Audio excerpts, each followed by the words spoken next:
நல்ல பிதாவே, நன்றியோடு நாங்களுமே துதிக்கிறோம், மெய் ஸ்தோத்திரித்து மையப்படுத்துகிறோம்.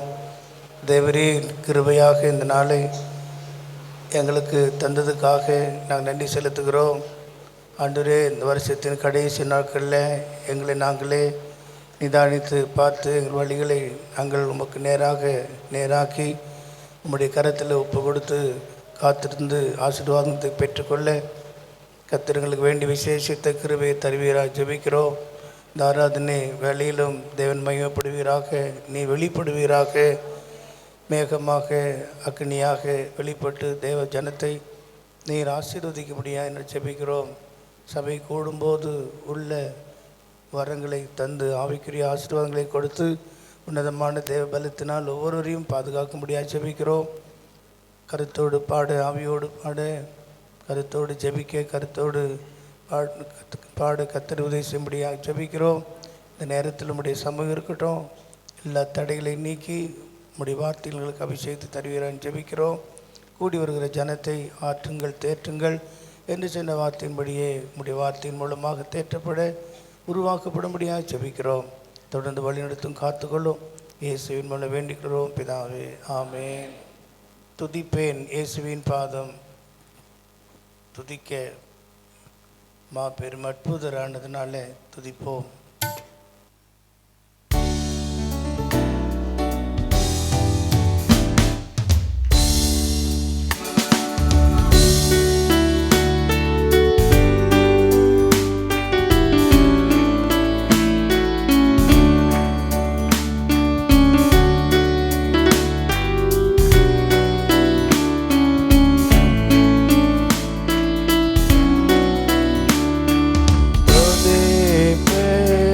இயேசுவின் பாதம், துதிக்க பெரும் அற்புதரானதா துதிப்பேன்.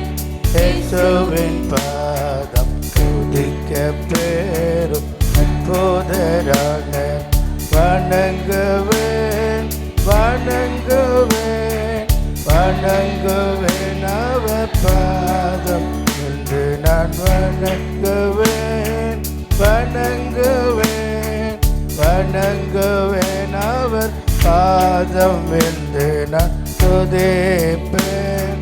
இயேசுவின் பாதம், துதிக்க பெரும் அற்புதரானதாம் துதிப்பேன். இயேசுவின் பாதம், துதிக்க பெரும் அற்புதரானதாம். Praise the Lord. Praise the Lord.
அற்புதர், அற்புதர், அற்புதர் அவர் நாமமே அதை துதிப்பேன்.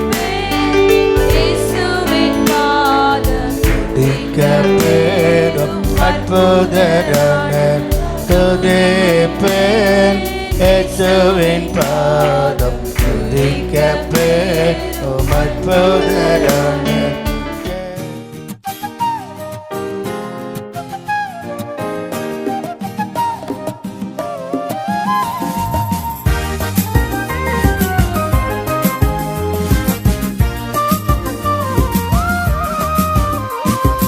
ஆண்டுடைய பரிசுத்த நாமத்திற்கு மகிமை உண்டாவதாக.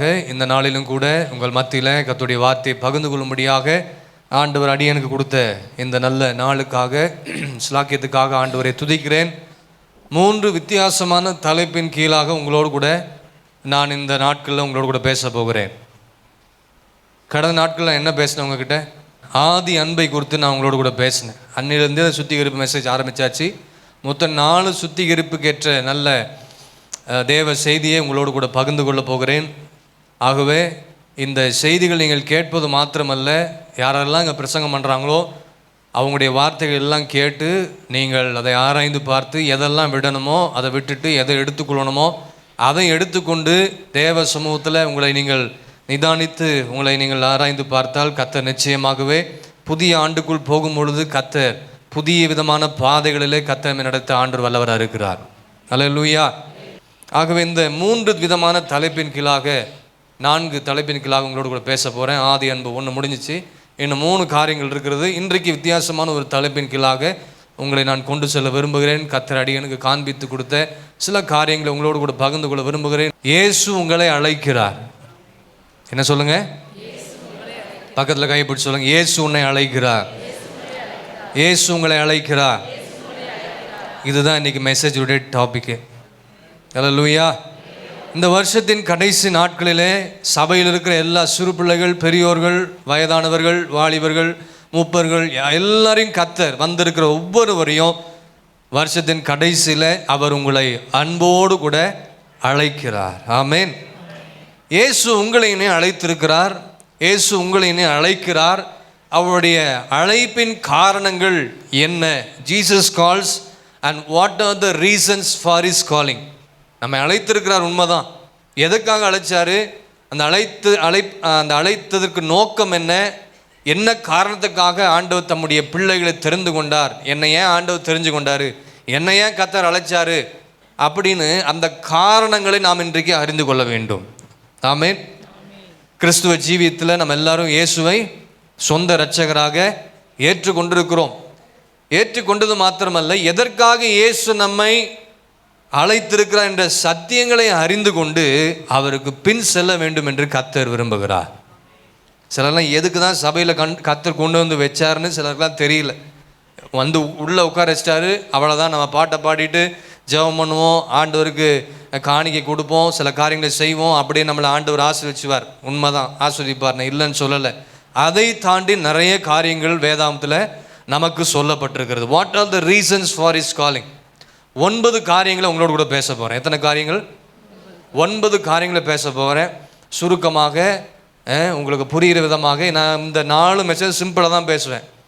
அந்த சிம்பிள் மெசேஜே உங்களுக்கு ரொம்ப ஆசீர்வாதம் இருக்கும் நான் விசுவாசிக்கிறேன். இதை கேட்டு உங்களை நீங்கள் சுத்திகரித்து கொண்டாலே புது வருடத்தில் கர்த்தர் உங்களுக்கு மகிமையானதை கர்த்தர் செய்ய வல்லவராக இருக்கிறார். ஆமேன். 9 காரியங்கள். What are the reasons for his calling? இயேசு அழைக்கிறார். அவருடைய அழைப்பின் காரணங்கள் என்ன? மத்தேயு எழுதின சுவிசேஷம் 9ஆம் அதிகாரம் 13ஆம் வசனத்தின் கடைசி பகுதியை வாசி கேட்போம். மத்தேயு எழுதின சுவிசேஷம் 9ஆம் அதிகாரம் 13ஆம் வசனத்தின் கடைசி பகுதி. பாவிகளையே மனம் திரும்புவதற்கு அழைக்க வந்தேன் என்றார். பாவிகளையே மனம் திரும்புகிறதுக்கு அழைக்க வந்தேன் என்றார். ஹல்லேலூயா. ஆண்டவராக இயேசு கிறிஸ்து இந்த உலகத்திற்கு வந்த நோக்கம் என்ன தெரியுங்களா? பாவிகளையே மனம் திரும்புவதற்கு அழைக்க வந்திருக்கிறார். ஆமேன். கிறிஸ்மஸ் எல்லாம் நெருங்கிருச்சு. எல்லாம் புதிய ட்ரெஸ் எடுத்திருப்பீங்கன்னு நினைக்கிறேன், விசுவாசிக்கிறேன். ரொம்ப நல்லது. ஆனால் இந்த கிறிஸ்மஸ் நாட்களிலே ஆண்டவராக இயேசு கிறிஸ்து இந்த உலகத்திற்கு எதுக்கு வந்தார்? வந்ததனுடைய நோக்கம் என்ன? எல்லாருக்கும் நன்றாக தெரிந்த ஒரு காரியம். ஆனால் இங்கே உங்களையும் என்னையும் இந்த பூமிக்கு ஆண்டவர் வந்த பிறகு நம்ம ஒவ்வொருவர் மேலும் தம்முடைய கண்ணை வைத்து நம்மை தெரிந்து கொண்டிருக்கிறார். நீங்களும் நானும் ரட்சிக்கப்பட்டது ஆண்டுடைய விசேஷித்தமான ஒரு கிருபை. எத்தனையோ பேர் ஆண்டவர் தள்ளி உங்களை என்ன செஞ்சிருக்கிறாரு? ரட்சித்து தேவ சபையில் கர்த்தர் கொண்டு வந்திருக்கிறார். உண்மைதான். ஆனால் இந்த வருஷத்தின் கடைசியில் விசுவாசிகளாகிய உங்களுக்கும் ஊழியர்களாகிய எங்களுக்கும் வந்திருக்கிற ஒவ்வொருவருக்கும் கர்த்தர் எதற்காக உங்களை இந்த நாளிலே அழைக்கிறார் என்று சொன்னால், அந்த வருஷத்தின் கடைசியில் பாவிகளையே மனம் திரும்புவதற்கு நான் அழைக்க வந்தேன் என்று ஆண்டவர் சொல்றார். ஆமென். முதல் குறிப்பு என்னங்க? இந்த வருடத்தின் கடைசியில் எதற்காக உங்களை இந்த ஜெபங்களுக்கு கர்த்தர் அழைக்கிறார்னா, நீங்கள் மனம் திரும்ப வேண்டும் என்று கர்த்தர் அழைக்கிறார். அதற்காக தான் கிருபையாக தேவன் நமக்கு நாட்களை கூட்டி கொடுத்திருக்கிறார். நம்ம இங்கே இருக்கிறவங்க எல்லாருமே பர்ஃபெக்ட் கிடையாது. எல்லாரும் ஏதோ ஒரு விஷயத்தில் தவறி இருக்கிறோம், தப்பு செஞ்சுருக்கிறோம், பிழை உள்ளவளாக இருக்கிறோம், கரை உள்ளவளாக இருக்கிறோம், அநேக காரியங்கள் நாம் என்ன செஞ்சுருக்கிறோம், வழி விலகி போயிருக்கிறோம். ஆனால் கர்த்தர் சொல்கிறாரு, கர்த்தர் எதற்காக இன்றைக்கு உங்களை அழைக்கிறார் என்று சொன்னால், பாவிகளை மனம் திரும்புவதற்கு என்று கர்த்தர் உங்களை அழைக்கிறார். ஆமென். இயேசுவை தங்களுடைய சொந்த இரட்சகராக ஏற்றுக்கொண்டும் இன்னும் சபையில் சிலரெல்லாம் மனம் திரும்பாதான் உள்ளே உட்காந்துட்டு இருக்கிறாங்க. புரியுதுங்களா? இயேசுவை தங்களை சொந்த இரட்சகரை ஏற்றுக்கொண்டிருக்கிறாங்க. ஏற்றுக்கொண்டது முக்கியம் ஒரு பகுதியாக இருந்தாலும் கூட இன்னும் என்ன மாறலை? மனம் சரியில்லை, இருதயம் சரியில்லை, பேச்சு சரியில்லை, செயல்கள் சரியில்லை, பார்வைகள் சரியில்லை, வாயின் வார்த்தைகள் சரியில்லை, கைகளின் காரியங்கள் சரியில்லை, நடை சரியில்லை. நிறைய காரியங்களில் எல்லாரும் வித்தியாசப்பட்டு வேறுபட்டு ஆண்டவருக்கு விரோதமான காரியங்கள் நாம் என்ன செய்து கொண்டிருக்கிறோம். இந்த வருஷத்தின் துவக்க நாளிலிருந்து எல்லாரும் ஒவ்வொரு விதத்தில் ஏதோ தவறு செஞ்சுருக்கிறீங்க. அப்படி ஆண்டவராக இயேசு கிறிஸ்துவை ஏற்றுக்கொண்ட இந்த ஜனங்களை பார்த்து கர்த்தர் சொல்கிறாரு, உங்களை மனம் திரும்புவதற்கென்று நான் உங்களை அழைக்க வந்திருக்கிறேன். அல்லேலூயா, அல்லேலூயா. மனம் திரும்புதல்ன்ற வார்த்தை ரொம்ப ரொம்ப அவசியம். ஆமாவா இல்லைங்களா? எதுலேருந்து மனம் திரும்பணும்? விக்கிரக ஆராதனையிலேருந்து மனம் திரும்பணும். அதெல்லாம் என்னென்னு நான் உங்கள்கிட்ட சொல்ல மாட்டேன், எல்லாம் உங்களுக்கு தெரியும். விக்கிரக ஆராதனை என்னென்ன இருக்குது, அதெல்லாம் நீங்கள் என்ன செய்யணும்? பாவத்திலேருந்து நீங்கள் மனம் திரும்பணும். பாவத்தில் தான் என்னென்ன பாவம் இருக்குதோ அதெல்லாம் நீங்கள் எதில் நீங்கள் இருக்கிறீங்களோ அதெல்லாம் நீங்கள் ஆராய்ந்து பார்த்து சரி செய்து கொண்டு மனம் திரும்பணும். அதற்காக தான் கர்த்தர் இந்த நாளில் உங்களை அழைத்திருக்கிறார். ஆங்கிலத்தில் சொல்லப்பட்டிருக்கிறது ரிப்பன்டன்ஸ் சொல்லப்பட்டிருக்கிறது. என்ன சொல்லப்பட்டிருக்குது? தமிழில் சொல்லப்பட்டு மனம் திரும்புதல். மனம் திரும்புதல். ஆண்டவருக்கு நேராய் நம்ம வாழ்க்கையை என்ன செய்யணும்? திருப்ப வேண்டும். அதுதாங்க மனம் திரும்புதல். உங்கள் வாழ்க்கையை ஆண்டவர் பக்கமாக என்ன செய்யணும்? திருப்பணும். அதுதான் மனம் திரும்புதல், ரிப்பன்டன்ஸ். மனம் திரும்புதல் எவ்வளோ முக்கியம் நம்முடைய வாழ்க்கையில். சுத்திகரிப்பு ரொம்ப ரொம்ப நம்முடைய வாழ்க்கை, கிறிஸ்துவ வாழ்க்கையில் ஒவ்வொரு நாளும் அதை கடைபிடிக்கணும். அதை தேவ சமூகத்தில் அறிக்கை செய்யணும், ஒப்பு கொடுக்கணும். அப்போ தான் ஆண்டவர் நம்மேல் இரக்கமுள்ளவராக இருப்பார். யோவான் ஸ்நானகனை குறித்து நம்ம வேதத்தில் பார்க்கும் பொழுது மத்தேயு எழுதின சுவிசேஷம் 3ஆம் அதிகாரம் 1, 2, 3 வசனங்களை நீங்கள் பார்ப்பீர்கள் என்று சொன்னால் 2ஆம் வசனம் சொல்லப்பட்டிருக்குது பாருங்க. மனம் திரும்புங்கள், மனம் திரும்புங்கள், பரலோக ராஜ்யம் சமீபித்திருக்கிறது என்று பிரசங்கம் பண்ணினார். பாத்தீங்களா? மனம் திரும்புங்கள், பரலோக ராஜ்யம் சமீபித்திருக்கிறது என்று யோவான் ஸ்நானகன் அவருடைய முதல் பிரசங்கமே அதுதான். என்ன சொல்றாரு? மனம் திரும்புங்க. இன்றைக்கு கர்த்தர் அதுதான் சொல்றார். இயேசுவானவருக்கு வழியை ஆயத்தம் பண்ண வந்த யோவான் ஸ்நானகன் அன்றைக்கு அவர் செய்த முதல் பிரசங்கம் மனம் திரும்புங்கள், பரலோக ராஜ்யம். இன்றைக்கும் கர்த்தர் சொல்லுகிறார், மனம் திரும்புங்க, ஆண்டுடைய வருகை மிக சமீபமாக இருக்கிறது. இனி அடுத்த வருஷம்லாம் எப்படி இருக்கும் நமக்கு தெரியாது. தேசத்தில் நடக்கிற எல்லா காரியங்களையும் நாம் நன்றாக அறிந்து நாம் அதற்கு பயப்பட தேவையில்லை. நாம் ஆண்டுடைய வருகை கண்டு ஜெபத்தோடு நம்மை நாம இதானித்து ஆராய்ந்து பார்த்து நம்ம மனம் திரும்பி கர்த்தருடைய வருகைக்கென்று நம்ம ஆயத்தப்பட வேண்டும். அல்லேலூயா. இயேசுவானுடைய முதல் பிரசங்கம் கூட அதுதான். யோவான் ஸ்நானனுடைய முதல் பிரசங்கம் என்ன? மனம் திரும்புங்கள். இயேசுவானுடைய முதல் பிரசங்கம் அதுதான். 4ஆம் அதிகாரம் 17ஆம் வசனத்தில் பார்த்தீங்கன்னா, மத்தேயு எழுதின சுவிசேஷம் 4ஆம் அதிகாரம் 17ஆம் வசனத்தில், அது முதல் இயேசு மனம் திரும்புங்கள், மனம் திரும்புங்கள், பரலோக ராஜ்யம் சமீபித்திருக்கிறது என்று, பரலோக ராஜ்யம் சமீபித்திருக்கிறது என்று பிரசங்கிக்க தொடங்கினார். அல்லேலூயா. யோவான் ஸ்நானன் அதுதான் பிரசங்கம் பண்றாரு.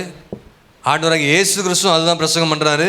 அது மாத்திரமல்ல, சீஷருடைய பிரசங்கத்தின் முதல் வார்த்தை என்னதுங்க?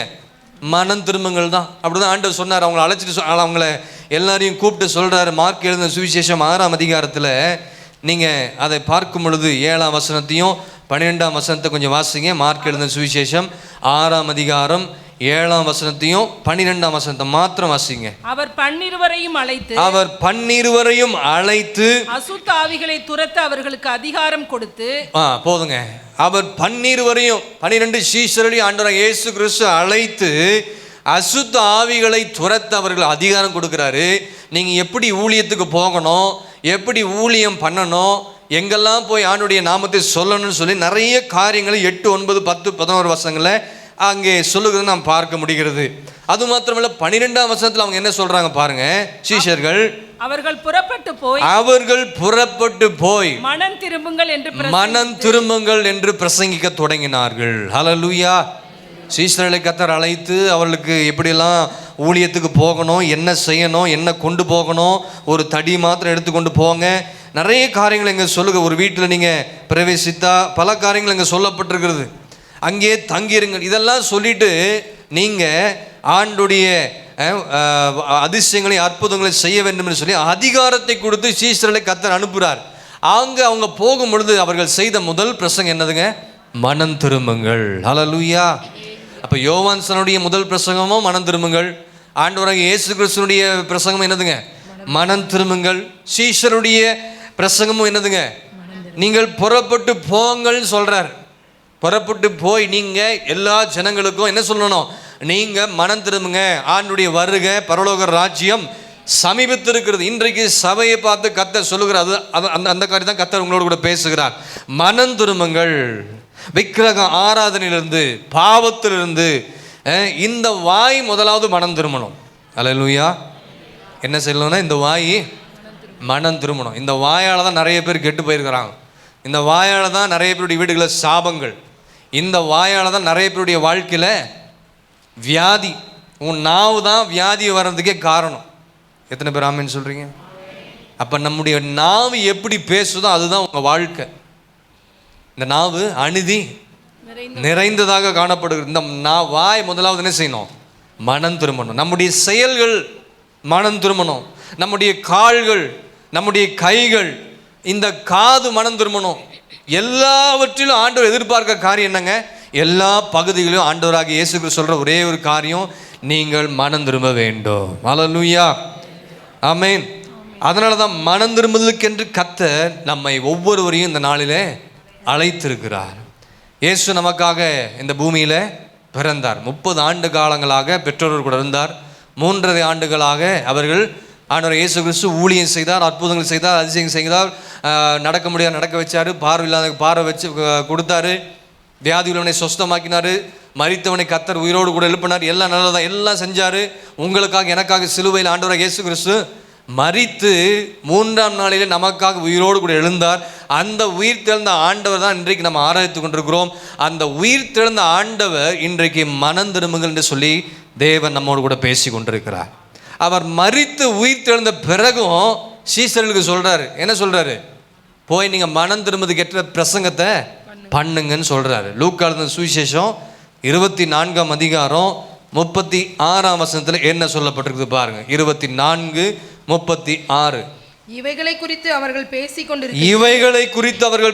கொண்டிருக்கையில் இயேசு தாமே அவர்கள் நடுவிலே நின்று, இயேசு தாமே உயிர்த்தெழுந்த ஆண்டவராகிய இயேசு தாமே அவர்கள் நடுவில் இருந்து உங்களுக்கு சமாதானம் என்றார். ஹல்லேலூயா. உயிர்த்தெழுந்த பிறகு சீஷர்களுக்கு இப்படிலாம் பேசின பிறகு 47ஆம் வசனம் சொல்றாரு.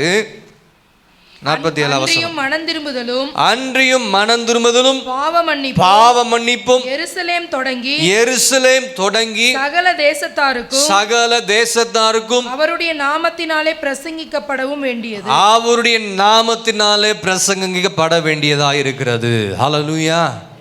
அவர் இருக்கும் பொழுது, வாழும் பொழுது, ஜனங்களோடு கூட இருக்கும் பொழுதும் என்ன சொல்றாரு? சீஷர்கள்ட்ட மனம் திரும்புதலுக்கு ஏற்ற பிரசங்கத்தை பண்ணுங்க. உயிர் தெழுந்த பிறகும் சீஷர்களுக்கு மறுபடியும் என்ன செய்றாரு?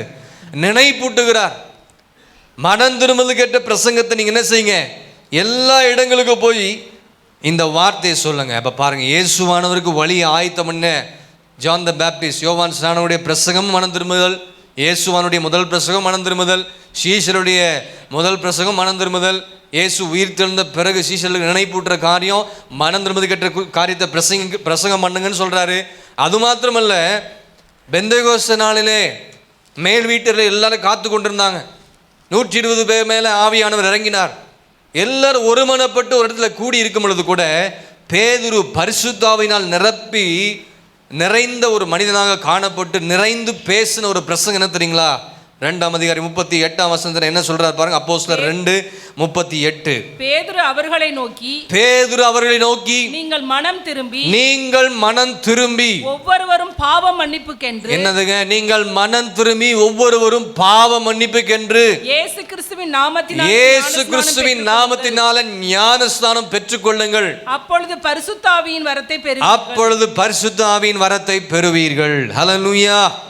பெந்தேகோஸ்தே நாள் என்ற அந்த நாளிலே எல்லாரும் மேல் வீட்டரிலே காத்திருக்கிறாங்க. எதற்காக? பரிசுத்தாவின் அபிஷேகத்துக்காக. ஆவியானவன் இடத்துல இறங்கும்படியாக ஒருமனப்பட்டு எல்லாரும் அங்கே இருக்கும் பொழுது ஆண்டவன் இடத்துல இறங்கினார். எல்லாரும் வெவ்வேறு பாஷைகளை பேச தொடங்கினார்கள் என்று சொல்லி நம்ம பார்க்கிறோம். அப்பொழுது பேதுரு மேல் அபிஷேகம் இறங்கின உடனே அவர் அபிஷேகத்தால் நிறைந்து பிரசங்கம் பண்ண வார்த்தை என்ன தெரியுங்களா? அவரை நோக்கி நீங்கள் மனம் திரும்பி ஒவ்வொருவரும் பாவ மன்னிப்புக்கென்று இயேசு கிறிஸ்து நாமத்தினாலே ஞானஸ்தானம் பெற்றுக்கொள்ளுங்க. அப்பொழுதுதான் நீங்க என்ன செய்ய முடியும்? பரிசுத்தாவின் அபிஷேகத்தை பெறாதது காரணம் தெரியுங்களா? சகோதரன் தான் சரி, வாலிபன் தான் சரி, சகோதரன் இன்னும் நீங்க மனம் திரும்பணும்னு அர்த்தம் என்னதுங்க? நீங்க சரியான விதத்துல மனம் திரும்பி இருந்தீங்கன்னா உங்களுடைய வாழ்க்கையில பரிசுத்தான அபிஷேகத்தை பெற்றிருப்பீங்க. உங்க அபிஷேகத்தை புதுப்பித்துக் கொள்ளக்கூடாதபடி தடை இருக்கு தெரியுங்களா? அது மனம் திரும்பாதனால தான் உங்க அபிஷேகத்தை புதுப்பித்துக் கொள்ள முடியல. ஏன்னா நிறைய பேர் பழைய காரியத்தை வச்சுட்டு அப்படியே ஓடிடலாம் நினைக்கிறாங்க. நோ, ஒவ்வொரு நாளும் நம்முடைய ஆனந்த தைலம் புதியனின் அபிஷேகத்தால் கர்த்தரை நிரப்புங்க என்று சொல்லி நாம ஆண்டவரிடத்தில் ஜெபிக்கும் பொழுது ஒரு பாவம் நம்மை அணுகாதபடி கர்த்தர் பாதுகாக்க வல்லவராக இருக்கிறார். அல்லேலூயா. எத்தனை பேர் ஆமென் சொல்றீங்க? அது மாத்திரமா? பவுல் அப்போஸ்தலன் கூட அதை குறித்து தான் பிரசங்கம் பண்றாரு. நிறைய பேர் இப்படி தான் பிரசங்கம் பண்றாங்க. பவுல் அப்போஸ்தலன் கூட தான் பிரசங்கம் பண்றாரு. 26ஆம் அதிகாரம் அப்போஸ்தலர் 26ஆம் அதிகாரத்தை நீங்க பார்க்கும் பொழுது 18, 19, 20 வசனங்கள் நான் சொல்லும் போது வாசிங்க. அங்கே அகரிப்பு ராஜாவிடம் தன்னுடைய சாட்சியை பவுல் சொல்ல நான் பார்க்க முடியும். பவுலுடைய முதல் பிரசங்கம் ரிப்பன்டன்ஸ் தான். வாசிங்க 20ஆம் வசனத்தை 19, 20ஆம் வசனத்தை வாசிங்க. ஆகையால் அகிரிப்பா ராஜாவே, நான் அந்த பரம தரிசனத்துக்கு கீழ்ப்படியாதவனாய் இருக்கவில்லை. முன்பு தமஸ்குவிலும் எருசலேமிலும் யூதேயா தேசம் எங்கும் உள்ளவர்களிடத்திலும் பின்பு புறஜாதியாரிடத்திலும் நான் போய் அவர்கள் தேவனிடத்திற்கு மனம் திரும்பி குணப்படவும் மனம் திரும்புதலுக்கு ஏற்ற கிரியைகளை செய்ய வேண்டும் என்று அறிவித்தேன். அப்ப எல்லாரும் என்ன சொல்றாங்க? பைபிள் இருக்க எல்லா பரிசுத்தவான்கள் எல்லா ஆட்களும் மனம் திரும்புங்கள். இன்றைக்கு கர்த்தர் அதை தான் உங்கள்கிட்ட பேசுறாரு. சபையில் இன்னைக்கு என்னோட கூட கர்த்தர் தான் பேசுறாரு. இங்க வந்திருக்க ஒவ்வொரு விசுவாசிகளும் கர்த்தர் தான் பேசுறாரு. ஒருவேளை நீங்க புதிய ஆத்மா கூட வந்திருக்கலாம். நீங்க உங்க பாவத்திலிருந்து மனம் திரும்பி வந்தீங்கன்னா இயேசு உங்களை ஏற்றுக்கொள்ள வல்லவராக இருக்கிறார். ஹல்லேலூயா. பாவிகளை கர்த்தர் நேசிக்கிறார். எவ்வளோ பெரிய பாவியாக இருந்தாலும் பரவாயில்ல. இன்னைக்கு நான் என்னுடைய விருப்பம் வாஞ்சல் என்ன தெரியுங்களா? இந்த பயலுகளோ பெரியவங்களோ சிறு பிள்ளைகள் யார் என்ன கெட்டு குட்டிச்சோரா இருந்தாலும் அவங்க சபைக்குள்ளே வந்தால் நல்லதுன்னு நான் விசுவாசிக்கிறேன். அவன் எவ்வளோ பெரிய குற்றமான இருக்கட்டும், அவங்க வந்து சபையில் உட்காரட்டும், எப்படி வேணால் வரட்டும், அவன் பிள்ளைங்க ஸ்டைலில் வேணால் வரட்டும், இல்லை எந்த ஸ்டைலில் வேணால் வந்து உட்காரட்டும், அவன் சபைக்குள்ளே இருந்தாவே அவனுடைய சூழ்நிலை கர்த்தர் மாற்றுவார். இது தடையாக இருக்குது யார் தெரியுமா? விசுவாசிங்க தான். ஐயா என்ன மண்டை இப்படி வெட்டிட்டு வந்து உட்காந்துருக்குறான், எப்படியோ வந்து உட்காந்துட்டுமே சபையில் உட்காரான்லாம் அது ஒரு பெரிய விஷயம் இல்லை. உட்கார்ந்தா ஒரு நாள் அவனை கர்த்தர் என்ன செய்வார்? ஒரு நாள் இந்த சகோதரி கர்த்தர் மாற்றுவார், ஒரு நாள் இந்த சகோதரனை கர்த்தர் மாற்றுவார். அதெல்லாம் இல்லை. இன்னைக்கு விசுவாசி இவனை எப்படி பாஸ்டர் உள்ள சபைக்குள்ளே சேர்த்தாருன்னா நிறைய உனக்குள்ளே நிறைய குற்றங்கள் நிறைய சுபாவங்கள் மாறாமல் இருக்குது. அதுக்குள்ளே நம்ம என்ன செஞ்சிட்டோம்? மற்றவருடைய குறைகள் நாம் பார்க்கணும். நம்ம முதலாவது நம்மை நாம நிதானித்து ஆராய்ந்து பார்க்கிற ஒரு காலகட்டத்துக்குள்ள வந்திருக்கிறோம். மனம் திரும்புதலுக்கென்று கர்த்தர் இந்த நாளிலே உங்களை கர்த்தர் அழைத்திருக்கிறார். அல்லேலூயா. மத்தேயு எழுதின சுவிசேஷம் 11ஆம் அதிகாரம் 28, 29 வசனத்துல பார்க்கிறோம். எல்லாருக்கும் தெரிஞ்ச வசனம். வருத்தப்பட்டு பாரம் சுமக்கிறவர்கள் நீங்கள் எல்லாரும் என்னிடத்தில் வாருங்கள், நான் உங்களுக்கு என்ன செய்வேன்? இளைப்பாறுதல் தருவேன். அடுத்தது, நான் சாந்தமும் மனத்தாழ்மையுமா இருக்கிறேன். என் நுகத்தை உங்கள் மேல் ஏற்றுக்கொண்டு என்னிடத்தில் கற்றுக்கொள்ளுங்கள். அப்பொழுது உங்கள் ஆத்துமாக்களுக்கு இளைப்பாறுதல் கிடைக்கும் என்று இங்கே நாம் வாசிக்க கேட்கிறோம். ஹல்லேலூயா. 29ஆம் வசனத்தில் மனம் திரும்பலை குறித்து போதிக்கிறது. டைரக்டாக அங்கே வந்து மனம் திரும்பல் வார்த்தை பயன்படுத்தவில்லை என்று சொல்லாலும் படிக்கும் பொழுது நாம் அதை புரிந்து கொள்ள வேண்டும். 29ஆம் வசனத்தில் ஆகையால் நாம் சாந்தமும் மனத்தாழ்மையுமா இருக்கிறேன். ஆண்டவர் சொல்றாரு, நான் சாந்தமும் மனத்தாழ்மையுமா இருக்கிறேன். வருத்தப்பட்டு பாரம் சுமக்கிறவர்கள், என்னென்ன பாரம்? பாவ பாரம், சாப பாரம், நோய், தரித்திர பாரத்தை சுமக்கிறவர்கள் அவரிடத்தில் வர வேண்டும் என்று கர்த்தர் இந்த நாளிலே உங்களை அழைக்கிறார். எத்தனை பேர் வர போறீங்க ஆண்டு அண்டையில்? ஒரு ஆமென் சொல்லுங்க.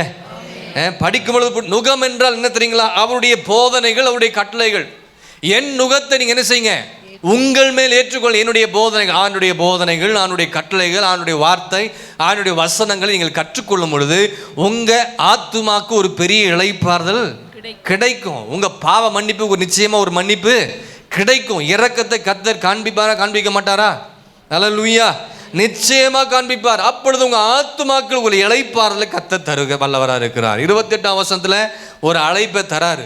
29ஆம் வசனத்துல அங்கே ஒரு மனம் திரும்புதல் நடக்கிறது. எத்தனை பேர் சொல்றீங்க, என்னை அழைத்ததுக்கு காரணம் நான் மனம் திரும்பணும்?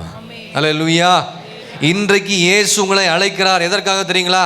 மனம் திரும்பணுங்க. எல்லாரும் மனம் திரும்பணும். நீங்க மனம் திரும்பினாதான் பரலோகத்தில் மிகுந்த ஒரு சந்தோஷம் உண்டாயிருக்கும். உங்களை பார்த்து ஆண்டவர் சந்தோஷப்படணும். அதுக்கேற்றபடி நீங்கள் என்ன செய்யணும்? உங்கள் வாழ்க்கையை மனம் திரும்பி ஆண்டவர் பக்கம் வர உங்களை இந்த நாளில் கர்த்தர் அழைக்கிறார். ரெண்டாவதாக 1 தெசலோனிக்கேயர் 4ஆம் அதிகாரம் 7ஆம் வசனம். 1 தெசலோனிக்கேயர் 4:7 வசனத்தை வாசிங்க. தேவன் நம்மை அசுத்தத்திற்கல்ல, தேவன் நம்மை அசுத்தத்திற்கு அல்ல, பரிசுத்தத்திற்கே அழைத்திருக்கிறார். உங்களை என்னை ஆண்டவர் அழைத்த நோக்கம் என்னங்க? அசுத்தத்திற்கு கர்த்தர் நம்மை அழைக்கல, பரிசுத்தத்திற்கு என்றே கர்த்தர் இங்கே ஒவ்வொருவரையும் அழைத்திருக்கிறார். இங்கே எல்லாரும் உட்கார்ந்துட்டு இருக்கிறோம். நம்ம எல்லாரும் பரிசுத்த வேதாகமத்தை நம்ம கையில். அவருடைய வேதாகமம் எப்படிப்பட்டதுங்க? பரிசுத்தம் உள்ளது. அந்த பரிசுத்த வேதாகமத்தை நிறைய பேர் சபையிலே விட்டுட்டு போயிடுற ஆட்கள்லாம் இருக்கிறாங்க. அது எங்கேயோ தூக்கி போடுற ஆள்லாம் இருக்கிறாங்க. ஆனால் வெளியிடங்களில் பார்த்தீங்கன்னா அந்த வேதாகமத்தை எவ்வளவு கனப்படுத்துகிறாங்க. குரானெல்லாம் பார்த்தீங்கன்னா துணியில் மூடி வச்சு அழகட்டு வந்து வச்சுருப்பாங்க வீடுகளில். இப்போ நம்முடைய வாழ்க்கையில் பரிசுத்தம் தான் ரொம்ப முக்கியம். உங்களை என்னை அழைத்த நோக்கம் என்னங்க? பரிசுத்தமுள்ளாக இருக்கவும் பரிசுத்தமுள்ளவர்களாய் வாழுவதற்கென்று தான் கர்த்தர் நம்மை அழைத்து தேவ சபையில் வைத்திருக்கிறார். ஒருவேளை பரிசுத்தத்தில் குறைவுள்ள இருப்பு என்று சொன்னால் ஆண்டவர் உங்களை இன்றைக்கு பரிசுத்தப்படுத்த கர்த்தர் விரும்புகிறார். அல்லேலூயா, அல்லேலூயா. நம்முடைய ஆண்டவர் பரிசுத்தர். எல்லாருக்கும் தெரிஞ்ச விஷயம்தான். ஒருவரும் சேரக்கூடாத ஒளியில் வாசம் நம்முடைய ஆண்டவர் பரிசுத்தராக இருக்கிறார். அது மாத்திரமல்ல, 1 பேதுரு 1ஆம் அதிகாரம் 15-16 வசனத்துல என்ன சொல்லப்பட்டிருக்குது பாருங்க. உங்களை அழைத்தவர் பரிசுத்தராய் இருக்கிறது போல, உங்களை அழைத்தவர் பரிசுத்தராய் இருக்கிறது போல நீங்களும் உங்கள் நடக்கைகள் எல்லாவற்றிலும் எதிலெல்லாம் பரிசுத்தமா இருக்கணுமா? எதிலெல்லாம் பரிசுத்தமா இருக்கணும்? நீங்களும் உங்கள் நடக்கைகள் எல்லாவற்றிலும் பரிசுத்தராய் இருங்கள். நான் பரிசுத்தர், கர்த்தர் இயேசு பரிசுத்தராய் இருக்கிறது போல ஆகையால் நீங்களும் பரிசுத்தராய் இருங்கள், நீங்களும் பரிசுத்தராய் இருங்கள் என்று எழுதியிருக்கிறது. ஹல்லேலூயா. நம்ம எல்லாரும் பரிசுத்தமா வாழ வேண்டும் என்று தான் கர்த்தர் விரும்புகிறார். பரிசுத்த அலங்காரத்துடனே கர்த்தர் என்ன செய்து கொள்ளணும்? தொழுது கொள்ளணும். பரிசுத்த இருதயத்தோடு கர்த்தரை நோக்கி பார்த்தாதான் நம்முடைய ஜெபங்கள் கேட்கப்படும். பரிசுத்தமுள்ள இருதயத்தோடு கர்த்தரை ஆராதித்தால் தான் அந்த ஆராதனையில் கர்த்தர் பிரியமாக இருப்பார். எல்லா தப்பும் செஞ்சுட்டு அப்படியே வந்து இங்கே வந்து ஆராதிக்க கூடாது. ஆராதனைக்கு முன்பதாகவே நம்மை நிதானித்து ஆராய்ந்து பார்த்து நம்மை சுத்திகரித்து கொண்டு அறிக்கை செய்த பிறகு ஆராதனை பண்ணுங்க. அதுதான் ஒரு அர்த்தமுள்ள ஆராதனையாக இருக்கும். அந்த ஆராதனை நீங்கள் செய்கிற ஜெபத்தை கர்த்தர் கேட்கவும் வல்லவராக இருக்கிறார். அல்லேலூயா. இப்போ இயேசுவின் பிள்ளைகளாக நாம் பரிசுத்த நடக்கையை வெளிப்படுத்தணும். எதுலங்க? வார்த்தையில், நடையில், உடையில், சிந்தையில், பேச்சில், எல்லாவற்றிலும் ஆண்டவர் நம்முடைய வாழ்க்கையில் எதிர்பார்க்கிற காரியம் பரிசுத்தத்தையும் நீங்கள் என்ன செய்யணும்? வெளிப்படுத்தணும் என்று கர்த்தர் விரும்புகிறார். கோயம்புத்தூரில் ஒரு சகோதரன் இருக்கிறார். அந்த சகோதரனை வந்து காலேஜில் வந்து ஒரு கடவுள் வாழ்த்து பாட சொன்னாங்களாம். அப்போ அங்கே இருக்கிற எல்லா ஹெச்எம் பிரின்சிபல் யாரெல்லாம் இருக்காங்களோ அவங்க சொன்னாங்க, அப்போ நீ கடவுள் வாழ்த்து பாடு. ஆனால் அந்த கடவுள் வாழ்த்துல இயேசு என்ற வார்த்தை என்ன செய்யக்கூடாது? வரவே கூடாது, வந்துடவே. உடனடியாக சரிங்கன்னு சொல்லிட்டு இவர் பாடினாராம். ஒருவரும் சேர கூடாத ஒளியில் வாசம் செய்பவரே அப்படின்னு தொடர்ந்து பாடிக்கொண்டே இருந்தானே. எல்லாரும் வந்து நிறுத்துட்டாங்க. எப்பா நீ வந்து இயேசுவை குறித்து தான் பாடுற, ஏன்னா அவரு தான் பரிசுத்தம் உள்ள தேவன் என்று எங்களுக்கு எல்லாருக்கும் தெரியும். அப்போ எல்லா உலக ஜனங்களுக்கு எல்லாத்துக்கும் என்ன தெரியுது? இயேசு பரிசுத்தம் உள்ள தேவன் என்பது எல்லாருக்கும். அப்போ உங்களுக்கும் எனக்கும் தெரிந்திருக்கிறது, நாம் பரிசுத்தம் உள்ள தேவனுக்கு பரிசுத்தமாய் வாழ வேண்டும் என்பதுதான் ஆணுடைய சித்தமும் ஆணுடைய விருப்பமாக இருக்கிறது. ஹல்லேலூயா. 1 தெசலோனிக்கேயர் 5ஆம் அதிகாரம் 23, 24 என்ன சொல்லப்பட்டிருக்கு பாருங்க. 1 தெசலோனிக்கேயர் 5, 23, 24. சமாதானத்தின் தேவன் தாமே, சமாதானத்தின் தேவன் தாமே உங்களை முற்றிலும் பரிசுத்தமாக்குவாராக. உங்களை முற்றிலும் இந்த நாட்களிலே, இந்த வருஷத்தின் கடைசி நாட்களில் ஒப்பு கொடுத்தீங்கன்னா உங்களை பரிசுத்தமாக்குவாராக. உங்கள் ஆவி ஆத்துமா சரீரம் முழுவதும், உங்கள் ஆவி ஆத்துமா சரீரம் முழுவதும் நம்முடைய கர்த்தராகிய இயேசு கிறிஸ்து வரும்போது குற்றமற்றதா இருக்கும்படி காக்கப்படுவதாக. உங்களை அழைக்கிறவர் உண்மையுள்ளவர், உங்களை அழைக்கிறவர் உண்மையுள்ளவர், அவர் அப்படியே செய்ய வல்லவராக இருக்கிறார். ஹல்லேலூயா. ஆண்டவர் என்ன சொல்றாருங்க? சமாதானத்தின் தேவன் தாமே உங்களை முற்றிலும் பரிசுத்தம் இல்லாம ஒருவேளை நம்முடைய வாழ்க்கையில் ஏதாவது ஒரு பகுதி காணப்பட்ட நம்ம ஆண்டுடைய சமூகத்தில் வரும் பொழுது, என்னுடைய ஆவி ஆத்தும சரீரம் முழுவதும் என்னை அர்ப்பணிக்கிற ஆண்டவரே என்னை பரிசுத்தப்படுத்துங்க என்று சொல்லி ஆண்டவரோடு கூட நம்ம நெருங்கி அவரோடு கூட ஜெபிக்கும் பொழுது அவர் உண்மையுள்ள இருந்து நம்மை பரிசுத்தமுள்ள ஆக்குவார் என்பதிலே அவர் அப்படியே செய்வார் என்று சொல்லி இந்த வேத வசனத்தில் நாம் இங்கே வாசிக்க கேட்கிறோம். ஹல்லேலூயா. நாம் பரிசுத்தமுள்ளா இருக்கும்படி தான் கர்த்தர் உங்களை அழைத்திருக்கிறார். அப்போ உமக்கேற்ற வாழ்க்கையை நான் வாழணும் ஆண்டவரே என்று சொல்லி ஆண்டுடைய சமூகத்தில் உங்களை அர்ப்பணிங்க.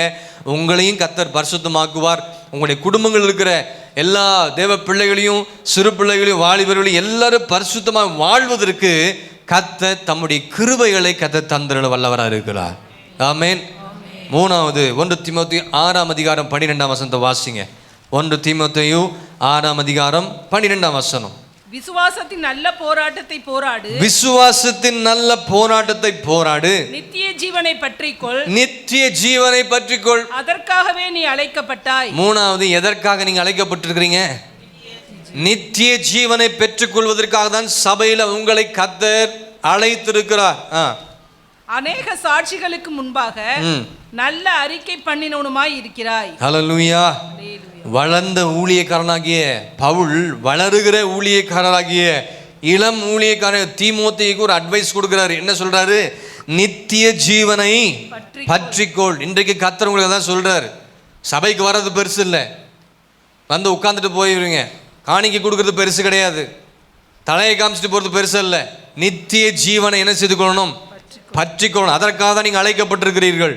அதை நம்ம உணர வேண்டும். இளம் ஊழியக்காரன தீமோத்தேயுக்கு இங்கே பவுல் சொல்ற நல்ல ஒரு அட்வைஸ் நம்ம பார்க்குறோம். நல்ல ஒரு அறிவுரை அவர் சொல்லுகிறார். இன்றைக்கு கர்த்தர் உங்களுக்கு எனக்கு ஒரு அட்வைஸ் கொடுக்குறார். என்னன்னா, நித்திய ஜீவனை பற்றிக்கொள். அதற்காகவே நாம் அழைக்கப்பட்டிருக்கிறோம். ஹல்லேலூயா.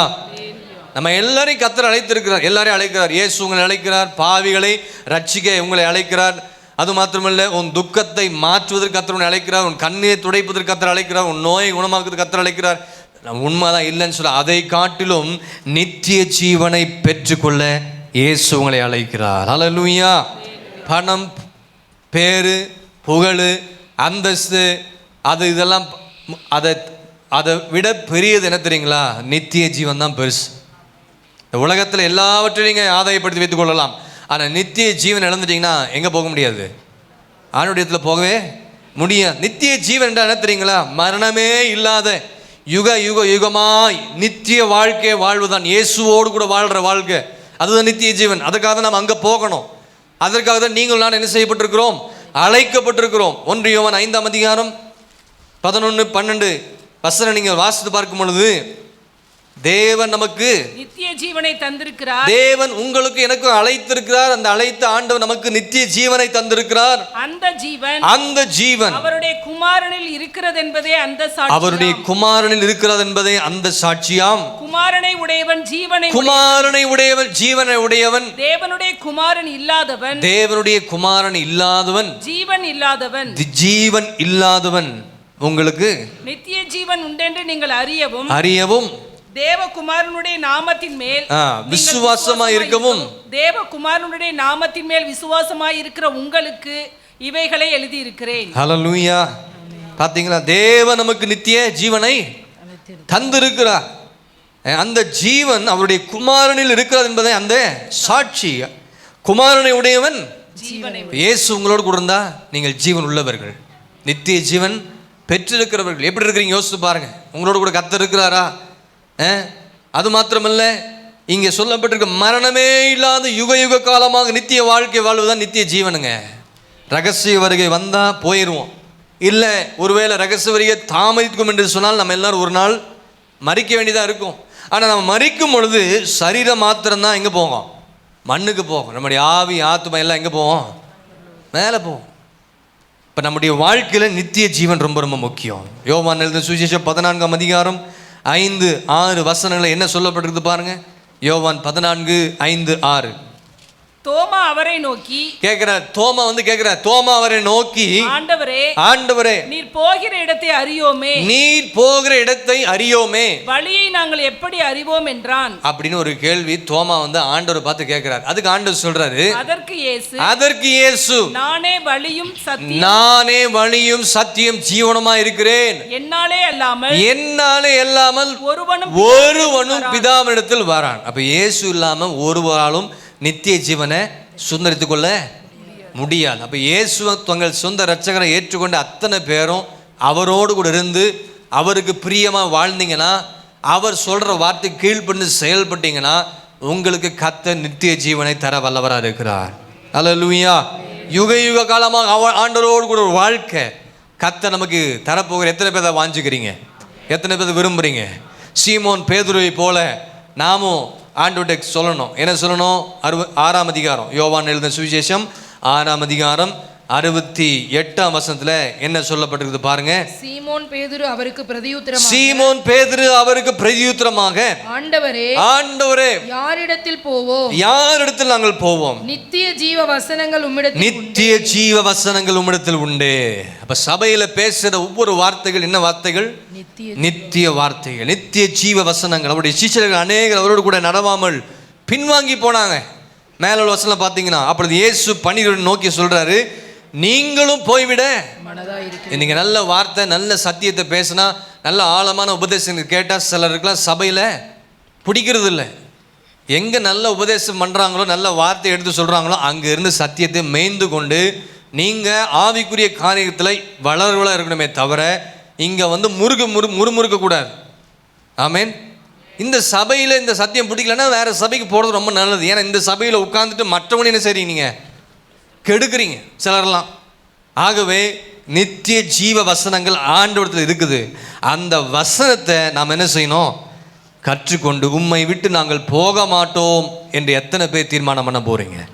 அல்லேலூயா. நீங்களும் நானும் நித்திய ஜீவனை பற்றிக்கொள்ளுவன். ஏன் தெரியுமா? நித்திய ஜீவனை பெற்றுக்கொள்ளதான் கர்த்தர் நம்மை அழைத்திருக்கிறார். அல்லேலூயா. 4வதாக 1 கொரிந்தியர் 7ஆம் அதிகாரம் 15ஆம் வசனத்தை வாசிங்க. 1 கொரிந்தியர் 7ஆம் அதிகாரம் 15. இது அப்படியே கேட்டுட்டு அப்படியே காதல் விட்டுட்டு போயிடக்கூடாது. இதெல்லாம் நீங்க சரி செய்யணும். அதற்காக தான் நான் பேசுறேன். ஆகிலும் அவிசுவாசி பிரிந்து போனால் பிரிந்து போகட்டும். இப்படிப்பட்ட விஷயத்தில் சகோதரனாவது சகோதரியாவது அடிமைப்பட்டவர்கள் அல்ல. சரி, கீழே வாசிங்க. சமாதானமாய் இருக்கும்படிக்கே தேவன் நம்மை அழைத்திருக்கிறார். பக்கத்துல கையை பிடிச்சு சொல்லுங்க. சமாதானமாய் இருக்கும்படி கர்த்தர் உன்னை அழைத்திருக்கிறார். உன்னால கை விட்டுருங்க, நான் சொல்லாதீங்க. உங்களால் மற்றவர்களுக்கு சமாதானத்தை கெடுத்துடக்கூடாது. இங்கே என்ன அழைக்கிறார்? 4வதாக இயேசு இந்த கடைசி நாட்களில், இந்த வருடத்தின் இறுதி நாட்களில் நம்மை அழைத்தது நோக்கம் தெரியுமா? சமாதானமாக இருக்கும்படி. நாம் எதற்காக இயேசுவால் அழைக்கப்பட்டோம் என்றால் சமாதானமாக இருக்கும்படி. ஒருவரோடு கூட சமாதானமாக இருங்க. குடும்பங்களிலே சமாதானம், வீடுகளிலே சமாதானம், புருஷன் மனைவிடத்தில் சமாதானமாக இருக்கும்படி, பிள்ளைகள் பெற்றோரத்தில் சமாதானமாக இருக்கணும், வேலை செய்கிற இடத்துல சமாதானம், படிக்கிற இடத்துல சமாதானம், அரசு பண்ணி இருக்கிறவங்க மற்றவர்கள் கூட சமாதானமாக இருக்கணும், பிஸ்னஸ் இருக்கவங்க மற்றவர்கள் எப்படி இருக்கணும்? சமாதானமாக. இப்படி குடும்பங்களில் ஒருவருக்கொருவர் சமாதானமாக இருக்கும்படிக்கு தான் கர்த்தர் உங்களை என்னையும் கர்த்தர் அழைத்திருக்கிறார். இன்னைக்கு நிறைய குடும்பங்களில் சமாதானம் இல்லை. பணம் இருக்குது, கார் இருக்குது, பங்களா இருக்குது, எல்லா இடத்துலையும் இடத்த வளைச்சி போட்டிருக்கிறீங்க. ஆனால் ஒரு சமாதானம் சில குடும்பங்களில் இல்லை. எத்தனை பேர் ஆமேன்னு சொல்கிறீங்க?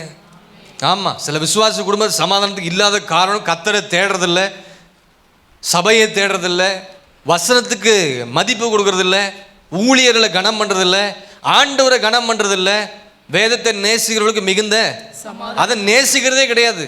நல்ல வார்த்தையெல்லாம் பேசுவாங்க, நல்ல வசனத்தை. ஆனால் அதை வந்து வாழ்க்கையில் அபியாசப்பட்டனால தான், பிள்ளைகளுக்கு கற்றுக் கொடுத்தா தான் குடும்பங்களை தேவ சமாதான ஆளுகை செய்யும். அல்லேலூயா. இதற்கென்று தான் கர்த்தர் உங்களை அழைத்திருக்கிறேன். எதற்காக? மற்றவர்களோடு கூட நீங்களான சமாதானமாக இருக்கணும். சண்டை போடக்கூடாது. விசுவாசி போய் வீட்டில் சண்டை போகக்கூடாது. சொந்தங்கள் பந்தங்கத்தில் போய் சண்டை போகக்கூடாது. புருஷன் மனைவி வீட்டில் சண்டை போடக்கூடாது. நிறைய பேர் சமாதானம் இல்லாமல் சண்டை போட்டு பிரிஞ்சிருக்குது குடும்பங்கள்லாம். இன்றைக்கி வருஷத்தின் கடைசியில் இந்த பிரிந்திருக்க குடும்பங்கள்லாம் ஒன்று சேரணும்னா சபை நாம் அதற்காக ஜெபிக்கணும். எத்தனை பேர் ஆமென் சொல்கிறீங்க? ஹல்லேலூயா. ஏன்னா நம்முடைய ஆண்டவர் யாருங்க? நமக்கு ஒரு பாலகன் பிறந்தார், நமக்கு ஒரு குமாரன் கொடுக்கப்பட்டார், கர்த்தத்துவம் தோளை மேல் இருக்குது, அவருடைய நாமம் அதிசயமானவர், ஆலோசகத்த வல்லமையுள்ள தேவன், நித்திய பிதா, சமாதான அந்த சமாதான பிரபுவாய் நம்மத்தில் இருக்கிறார். அந்த சமாதான பிரபு உன் குடும்பத்திலையும் வாழ்க்கையில உன் இருதயத்துக்குள்ள இருந்தா நீங்க மற்றவரோடு கூட சமாதானமா இருப்பீங்களா, இருக்க மாட்டீங்களா? கர்த்தர் நிச்சயம் மாற்றுவார். அவர் பிறக்கும் பொழுது பரமசேனையின் திரள் என்ன சொன்னீங்க? பூமியில சமாதானமும் மனுஷன் மேலும் பிரியமும் உண்டாவதாக என்று சொல்லி அவர்கள் பாடி கர்த்தரை ஆர்ப்பரித்து துதித்தார்கள். ஹல்லேலூயா. 2 வகை சமாதானம் இருக்குது. 2 வகை. ஒன்று, நாம் நம்முடைய சொந்த வாழ்க்கையில ஜீவியத்தில் அனுபவிக்கிற சமாதானம், நமக்குள் இருக்கிற சமாதானம். 2வது, நம் மூலமாக மற்றவர்களுக்கு சமாதானம் கடந்து செல்கிற காரியம். உன்னால உன் குடும்பத்தில் சமாதானம் கெட்டக்கூடாது. கையப்பிடி சொல்லுங்க. சொல்ல மாட்டீங்களே? உங்களால குடும்பத்தில் சமாதானம் கெட்டக்கூடாது. ஹல்லேலூயா. நீங்கள் நிறைய பேர் சிலர் செய்கிற தவறுனால தான் குடும்பங்களில் சமாதானம் கெட்டு போகுது. ஆமாம், குடும்பங்களில் ஒன்றாக இருக்க முடியாத காரணம் சில பெற்றோர்களும் சில பிள்ளைகள் செய்கிற தவறுனால தான் குடும்பங்கள் என்ன இல்லை, சமாதானம் இல்லை, வேதனையும் கண்ணீரும் தான் இருக்குது. நாம் சமாதானமாக இருந்தால் மட்டும் போதாது, மற்றவர்களை சமாதானத்துக்கு நேராக நாம் வழி நடத்தணும். அதுதான் கிறிஸ்தவனுக்கு அழகு. அங்கேயே சமாதானம் இல்லாமல் இருக்கிறாங்க, அங்கே போய் எரித தீயில இன்னும் கொஞ்சம் நம்ம விசுவாசிங்கன்னா சிலர் அப்படி இருக்குது, அப்படி இருக்கிறாங்க, நிறைய பேர் அப்படி இருக்கிறாங்க. அங்கே போய் சமாதானம் பண்ண வேண்டுமே தவிர அங்கே போய் இன்னும் என்ன செய்யக்கூடாது, கிளப்பி விடக்கூடாது. ஆண்டவர் உங்களை அடிச்சிடுவார், ஜாக்கிரதையாக இருங்க. இப்போ மற்றவர்களோடு எப்படி இருக்கணும், சமாதானமாக இருக்கணும். மத்திய சுவிசேஷம் 5ஆம் அதிகாரத்தில் நீங்கள் பார்த்தீங்கன்னா என்ன சொல்லப்பட்டிருக்கு பாருங்க. 9ஆம் வசனம். சமாதானம் பண்ணுகிறவர்கள் பாக்கியவான்கள், சமாதானம் பண்ணுகிறவர்கள் பாக்கியவான்கள், அவர்கள் தேவனுடைய புத்திரர் எனப்படுவார்கள். Blessed are the peacemakers, they will be called children of God. சமாதானம் பண்ணுகிறவர்கள் யாரு? பாக்கியவான்கள். அவங்க எப்படிப்பட்டலாம் இருப்பாங்க? ஆசீர்வதிக்கப்பட்டவர்கள். அவர்கள் தான் தேவனுடைய புத்திரர் எண்ணப்படுவார், அவர்கள் தான் தேவனுடைய பிள்ளைகள் என்று எண்ணப்படுவார்னு சொல்லப்பட்டிருக்கிறது. அப்ப தேவ பிள்ளையே, நீங்க சமாதானம் பண்ணுகிறவர்களா இருக்க வேண்டுமே தவிர மற்ற குடும்பத்தையும் மற்றடைய வாழ்க்கையில் இருக்கிற சமாதானத்தை கெடுக்க கூடாது. அதற்காக கர்த்தரை அழைக்கிறார். எதற்காக? சமாதானமாக இருக்கும்படி கர்த்தர் அழைக்கிறார். ஹல்லேலூயா.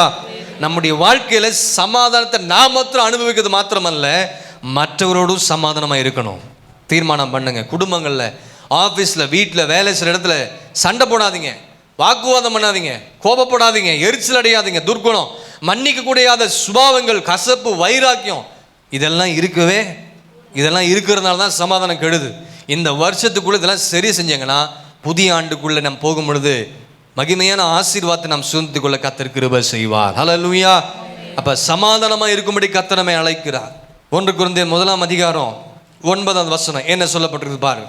1 கொரிந்தியர் 1ஆம் அதிகாரம் 9ஆம் வசனம் வாசிங்க. தம்முடைய குமாரனும் நம்முடைய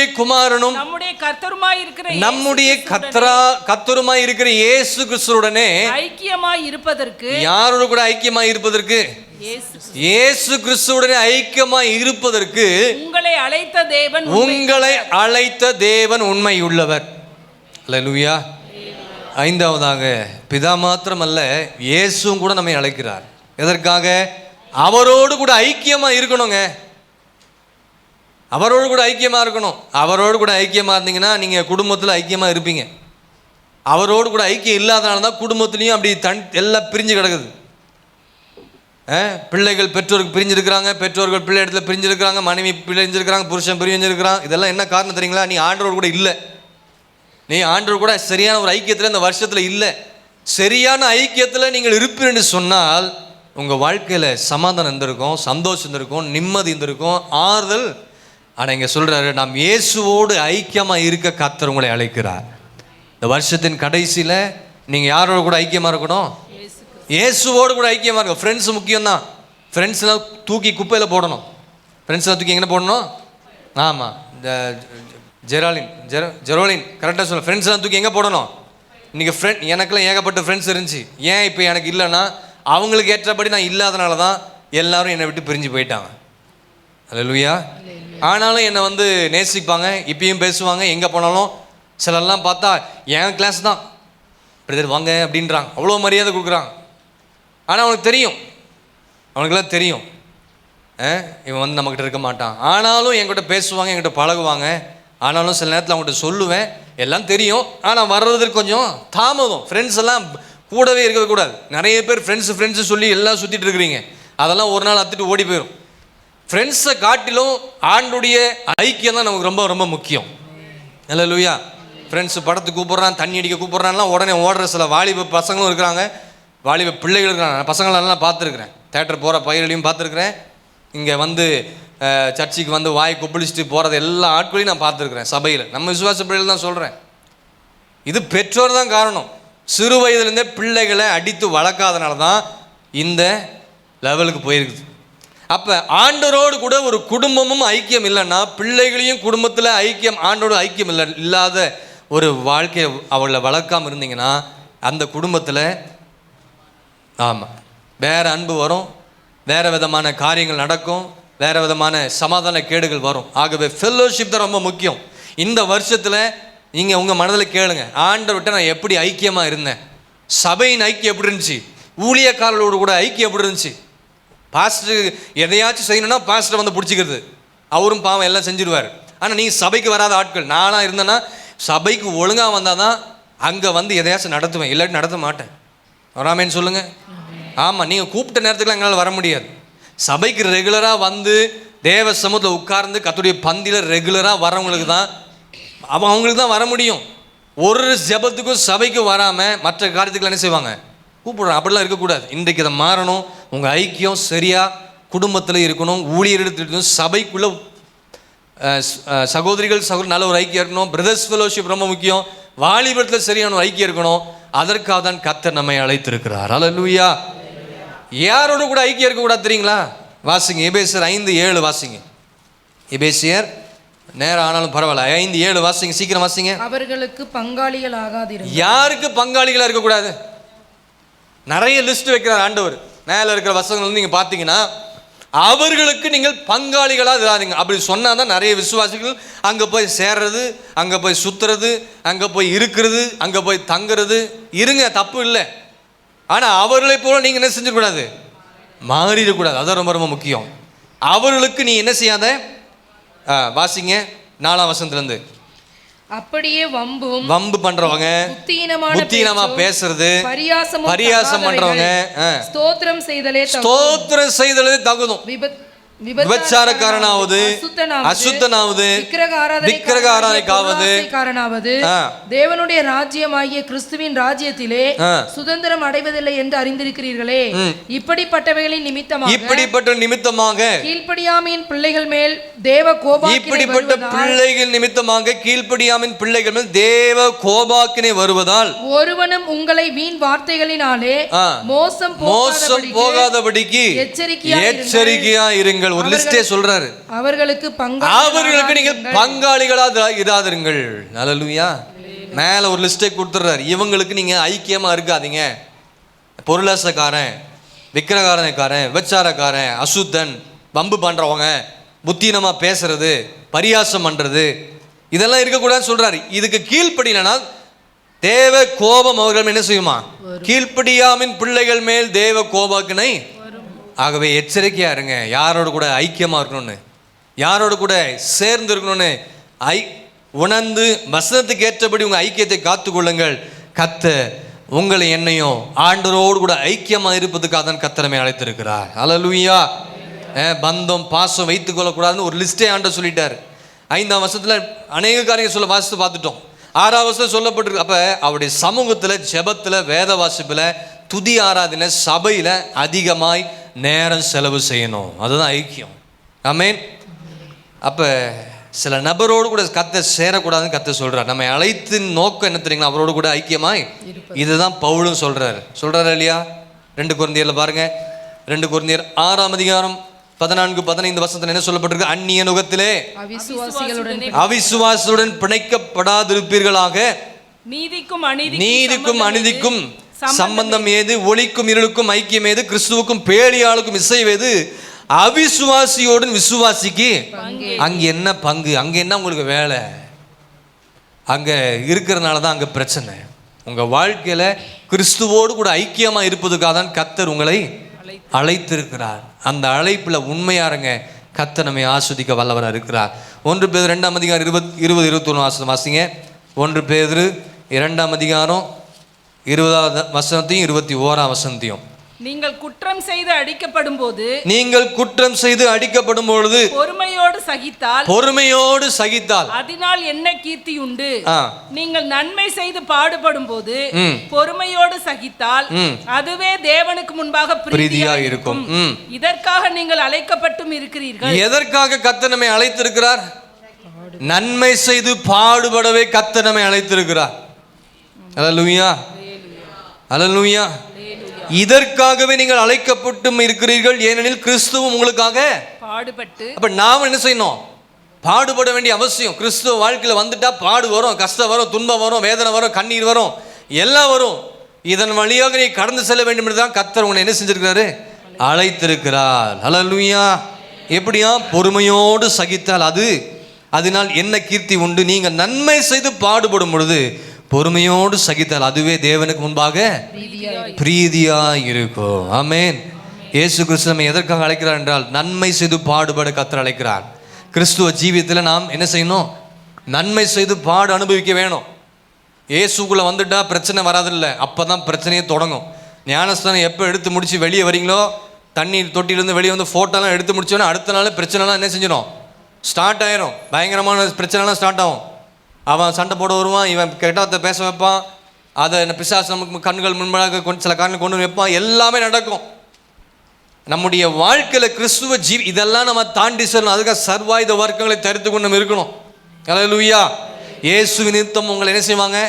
துன்பப்படுத்துவாங்க, அடிப்பாங்க, பொய்யாய் குற்றம் சுமத்துவாங்க, உங்களை காயப்படுத்துவாங்க. நீங்கள் தான் பாக்கியவான்கள் என்ற கர்த்தர் சொல்றார். இப்படிப்பட்ட சூழ்நிலை நீங்கள் போய் கடந்து செல்லும் பொழுது அதை எதிர்க்காம இதையெல்லாம் நீங்கள் பாடுபடும் பொழுது உங்களை பார்த்து கர்த்தர் என்ன சொல்ல தெரியுங்களா? நீங்கள் பாக்கியவான்களாக இருப்பீர்கள். அல்லேலூயா. வசனம் அப்படிதான் சொல்லுது. மத்தேயு 5:11-12. என் நிமித்தம் உங்களை என்ன செய்வாரு? நிந்தித்து துன்பப்படுத்தி பலவிதமான தீமையான மொழிகளை உங்கள் பேரில் பொய்யாய் சொல்வார்கள். ஆனால் நீங்க எப்படிப்பட்ட இருப்பீங்க? பொய் குற்றச்சாட்டு சொல்லுவாங்க சிலர்லாம். ஆண்டவர் கொடுக்குற சாட்சி தான் நமக்கு தேவை. இவன் சரியில்லை, அவன் சரியில்லை, சரியில்லைன்னா ஆமாம் நான் சரியில்லைன்னு சொல்லிட்டு போயிட்டே இருங்க. அங்கே போய் நம்ம விளக்கம் கொடுக்க வேண்டிய அவசியம் இல்லவே இல்லை. அது விளக்கம் கொடுக்கறதுக்கு இடமே சொல்கிறானா சொல்லிட்டு போவோம். ஆனால் ஆண்டு சொல்கிறாரு, என்ன சொல்கிறாரு? உங்கள் பொய்யா சொல்வார்கள், ஆனாலும் நீங்கள் என்ன செய்வீங்க? பாக்கியவான்களாக இருப்பீங்க. சந்தோஷப்பட்டு களி கூறுங்கள், பரலோகத்தில் உங்கள் பலன் உங்களுக்கு முன்னிருந்த தீர்க்கதரிசிகளையும் அப்படியே எல்லாரும் இதன் வழியாக தான் நன்மை செய்து பாடுபட்டு தான் போயிருக்கிறாங்க. அதற்கு தான் உங்களை என்னையும் அப்படி தான் போகணும்னு கர்த்தர் என்ன செய்கிறாரு? அழைக்கிறார். இயேசுவானவர் முதல் பிரசங்கத்தை இதை சொல்றாரு. ஆரம்ப ஸ்டேஜ்லேயே நம்ம என்ன செய்யணும்னா புதிய ஆத்மங்களுக்கு இதை தான் போதிக்கணும். சபைக்குள்ள வந்துட்டா புதிய ஆத்மங்களுக்கு என்ன போதிக்கணும்? 10ஆம் வசனத்தை பாருங்க. நீதி நிமித்தம் நீங்க செய்வீங்க, துன்பப்படுவீங்க, ஆனால் நீங்கள் என்ன செய்ய? எப்படிப்பட்டவங்க? பாக்கியவான், பரலோக ராஜ்யம் அவர்களுடைய. உள்ள வந்துட்டா புதிய ஆத்மங்களுக்கு இப்படிப்பட்ட வார்த்தையை சொல்லி தான் உள்ள கொண்டு வந்துடணும். அல்லேலூயா. அப்படிப்பட்ட நேரத்தில் நம்ம என்ன செய்யணுமா? சந்தோஷப்பட்டு என்ன செய்யணும்? களி கூறணும். அது மட்டும் இல்லை, கடைசியில் அவர் பரமேறுவதற்கு முன்பாக சொல்றாரு. கடைசி காலத்தின் சம்பவங்கள் எல்லாம் சொல்லும் பொழுது மத்தேயு 24:9 என்ன சொல்றாரு பாருங்க. மத்தேயு 24:9 உங்களை உபத்திரவங்களுக்கு ஒப்பு கொடுத்து உங்களை கொலை செய்வார்கள். உங்களை உபத்திரவங்களுக்கு ஒப்பு கொடுத்து உங்களை கொலை செய்வார்கள். என் நாமத்து நிமித்தம் நீங்கள் சகல ஜனங்களாலும் பகைக்கப்படுவீர்கள். சகல ஜனங்களாலும் என்ன செய்வீங்க? அதனால தான் உங்களை என்னையும் நன்மை செய்து பாடுபடி இயேசு அழைத்திருக்கிறார். அல்லேலூயா. யோவான் சுவிசேஷம் 15ஆம் அதிகாரம் 18-19 வசனம் பாருங்க. சில நேரத்தில் உலகத்தோடு கூட ஒத்து போகாதனால உலகத்தின் ஜனங்கள் என்ன செய்வாங்க?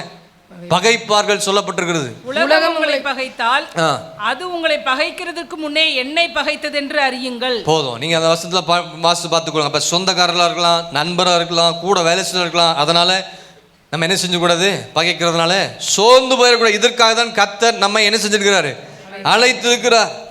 யோவான் சுவிசேஷம் 16ஆம் அதிகாரம் 2ஆம் வசனத்துல அங்கே என்ன சொல்லப்பட்டிருக்கு பாருங்க. 16:2 அவர்கள் உங்களை ஜெபாலயங்களுக்கு புறம்பாக்குவார்கள், கொலை செய்வார்கள், தேவன் தனக்கு தொண்டு செய்கிறவன் என்று நினைக்க காலம் வரும். எல்லாம் பண்ணுவாங்க. இதெல்லாம் நன்மை செய்து பாடு அனுபவிக்கிறதுக்காக தான் கர்த்தர் கிறிஸ்துவர்களை தெரிந்து கொண்டு அவருடைய வாழ்க்கையில, நம்முடைய வாழ்க்கையில நீங்களும் நானும் பாடு அனுபவிக்க வேண்டும் என்பதை கர்த்தர் நம்ம என்ன செய்திருக்கிறாரு, அழைத்திருக்கிறார். எத்தனையோ மிஷனரிமார்கள் பாருங்க, எவ்வளோ பாடுபட்டு கஷ்டப்பட்டு ஊழியம் செய்கிறார்கள். ஆனால் பரலோகத்தில் அவளுக்கு நிச்சயமான மகிமையான கிரீடத்தை, பாக்கியமான ஆசீர்வாதங்களை கர்த்தர் செஞ்சிருப்பாரு, வைத்திருப்பார். ஹல்லேலூயா. யோவானை தவிர மற்ற அத்தனை பேரும் ரத்த சாட்சியா மரித்தாங்க. ஆமாவா இல்லையா? யூதாஸ் நாண்டு கொண்டு செத்துட்டான். ஆகவே தான் இயேசுவான் நம்ம எதற்காக அழைக்கிறாரு, நன்மை செய்து பாடுவார். ஸ்தேவான், யாக்கோபு, பேதுரு, அப்புறம் பவுல், எல்லாருமே அப்படிதான் நடந்தது. நன்மை செய்து பாடுபட கர்த்தர் நம்மை அழைத்திருக்கிறார். ஹல்லேலூயா. சீக்கிரமாக 1 பேதுரு 3ஆம் அதிகாரம் 9ஆம் வசனத்தை வாசிங்க. தீமைக்கு தீமையையும் உதாசனத்துக்கு உதாசனத்தையும் சரி கட்டாமல் அதற்கு பதிலாக நீங்கள் ஆசீர்வாதத்தை சுதந்தரித்துக் கொள்ளும்படி, இந்த வருஷத்தின் கடைசி நாட்களிலே நீங்கள் ஆசீர்வாதங்களை சுதந்தரித்துக் கொள்ளும்படி அழைக்கப்பட்டுள்ள என்று அறிந்து ஆசீர்வதியுங்கள். ஹல்லேலூயா. எத்தனாவது, 7வது எதுக்கு அவங்கள கர்த்தர் அழைத்திருக்கிறாரு? ஆசீர்வாதங்களை, ஆவிக்குரிய சகல விதமான ஆசீர்வாதங்களை சுதந்தரிக்கும்படியாக கர்த்தர் நம்ம என்ன செய்திருக்கிறாரு, அழைத்திருக்கிறார். 1ஆம் அதிகாரம் எபேசியர் 1:3 பார்த்து, நம்முடைய கர்த்தராகிய இயேசு கிறிஸ்துவின் பிதாவாகிய தேவனுக்கு ஸ்தோத்திரம், அவர் கிறிஸ்துவுக்குள் உன்னதங்கள் இருக்கிற ஆவிக்குரிய சகல ஆசீர்வாதத்தினால் நம்மை இந்த வருஷம் ஆசீர்வச்சிருக்கிறார். அந்த ஆசீர்வாதத்துக்காக தான் அந்த ஆசீர்வாதங்களை சுதந்திரிக்கணும்னா உண்மையுள்ள மனுஷன் தான் அதை சுதந்திரித்துக் கொள்ள முடியும். எல்லா காரியத்திலும் உண்மையாக இருந்தீங்கன்னா உங்கள் வாழ்க்கையில் ஆசீர்வாதத்தை சுதந்திரித்துக் கொள்ளும்படியாக கர்த்தர் கிருபை செய்வார். ஹல்லேலூயா. இயேசு உங்களை அழைக்கிறார். எதற்காக? ஆசீர்வாதத்தை சுதந்திரித்துக் கொள்ளும்படியாக. பணம் இல்லைங்க, பொருள் இல்லைங்க, வீடு இல்லைங்க, கார் இல்லை. ஆவிக்குரிய ஆசீர்வாதத்தை நீ சுதந்திரித்துக் கொள்ளணும். பாவம் மன்னிக்கப்படணும், அதுதான் ஒரு பெரிய ஆசீர்வாதம். உன் சாபம் மாறணும், அதுதான் பெரிய ஒரு ஆசீர்வாதம். இதற்காக தான் கர்த்தர் இந்த வருஷத்தின் கடைசியில் நம்மை அழைக்க கர்த்தர் வந்திருக்கிறார். 1 கொரிந்தியர் 15ஆம் அதிகாரம் 19ஆம் வசனத்தில் அங்கே சொல்லப்பட்டிருக்கிற காரியம் என்ன பாருங்க. இம்மைக்காக மாத்திரம் நாம் கிறிஸ்துவின் மேல் நம்பிக்கையுள்ள இருந்தால் எல்லா மனுஷரை போல நம்ம எப்படி இருப்போம், மனுஷரை பார்க்கலாம் பரிதபிக்கப்பட்டவர்களாக இருப்போமே. ஆகவே இம்மைக்காக மாத்திரம் கர்த்தரை தேடாதீங்க. ஆவிக்குரிய ஆசீர்வாதத்தை தேடுங்க, பூமிக்குரிய ஆசீர்வாதத்தை தேடுங்க. அதை சுதந்திரித்துக் கொள்ள வேண்டும் என்ற இந்த வாஞ்சை, இந்த தாகம் உங்களுக்குள் இருக்கட்டும். கர்த்தர் இதற்காக தான் நம்மை அழைத்திருக்கிறார். முதலாவது தேவனுடைய ராஜ்யத்தையும் நீதியை தேடுங்க, அப்பொழுது எல்லாம் உங்களுக்கு கூட கர்த்தரை தேடுங்க. பணத்துக்காக, பொருளுக்காக ஆண்டவரை தேடாதீங்க. நீங்கள் ஆண்டவரை தேடினீங்கன்னா எல்லாமே நேர்த்தியா உங்களுக்கு பெஸ்ட்டாக கர்த்தர் கொடுக்க வல்லவராக இருக்கிறார். ஆகவே நம்மை அழைத்த நோக்கம் ஆசீர்வாதத்தை கர்த்தர் நாம சுதந்திரித்துக் கொள்ளும்படியாக. 8வதாக மத்தேயு எழுதின சுவிசேஷம் 4ஆம் அதிகாரம் 18-20.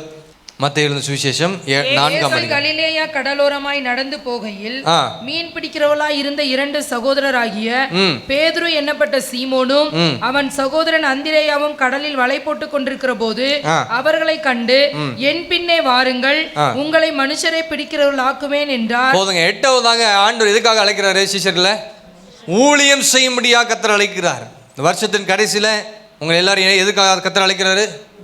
சபையில் ஒரு வேலை செஞ்சாலும் அது ஊழியம்தான். கிராம ஊழியங்கள் செய்யணும், எல்லா இடங்களிலும் நீங்கள் என்ன செய்யணும், ஊழியங்களை செய்யும்படி கர்த்தர் அழைக்க. சீஷர்கள் மட்டும்தான் அவர் ஊழியத்துக்கு அழைக்கிறாருன்னு சிலர்லாம் சொல்லுவாங்க. எங்களை எல்லாம் கர்த்தர் அழைக்கலையே. இங்கே யார் அழைக்கிறாரு? வசனத்தில் யார? சீஷர்களை, மீன் பிடிக்கிற சீஷர்களை என்ன செய்கிறாரு?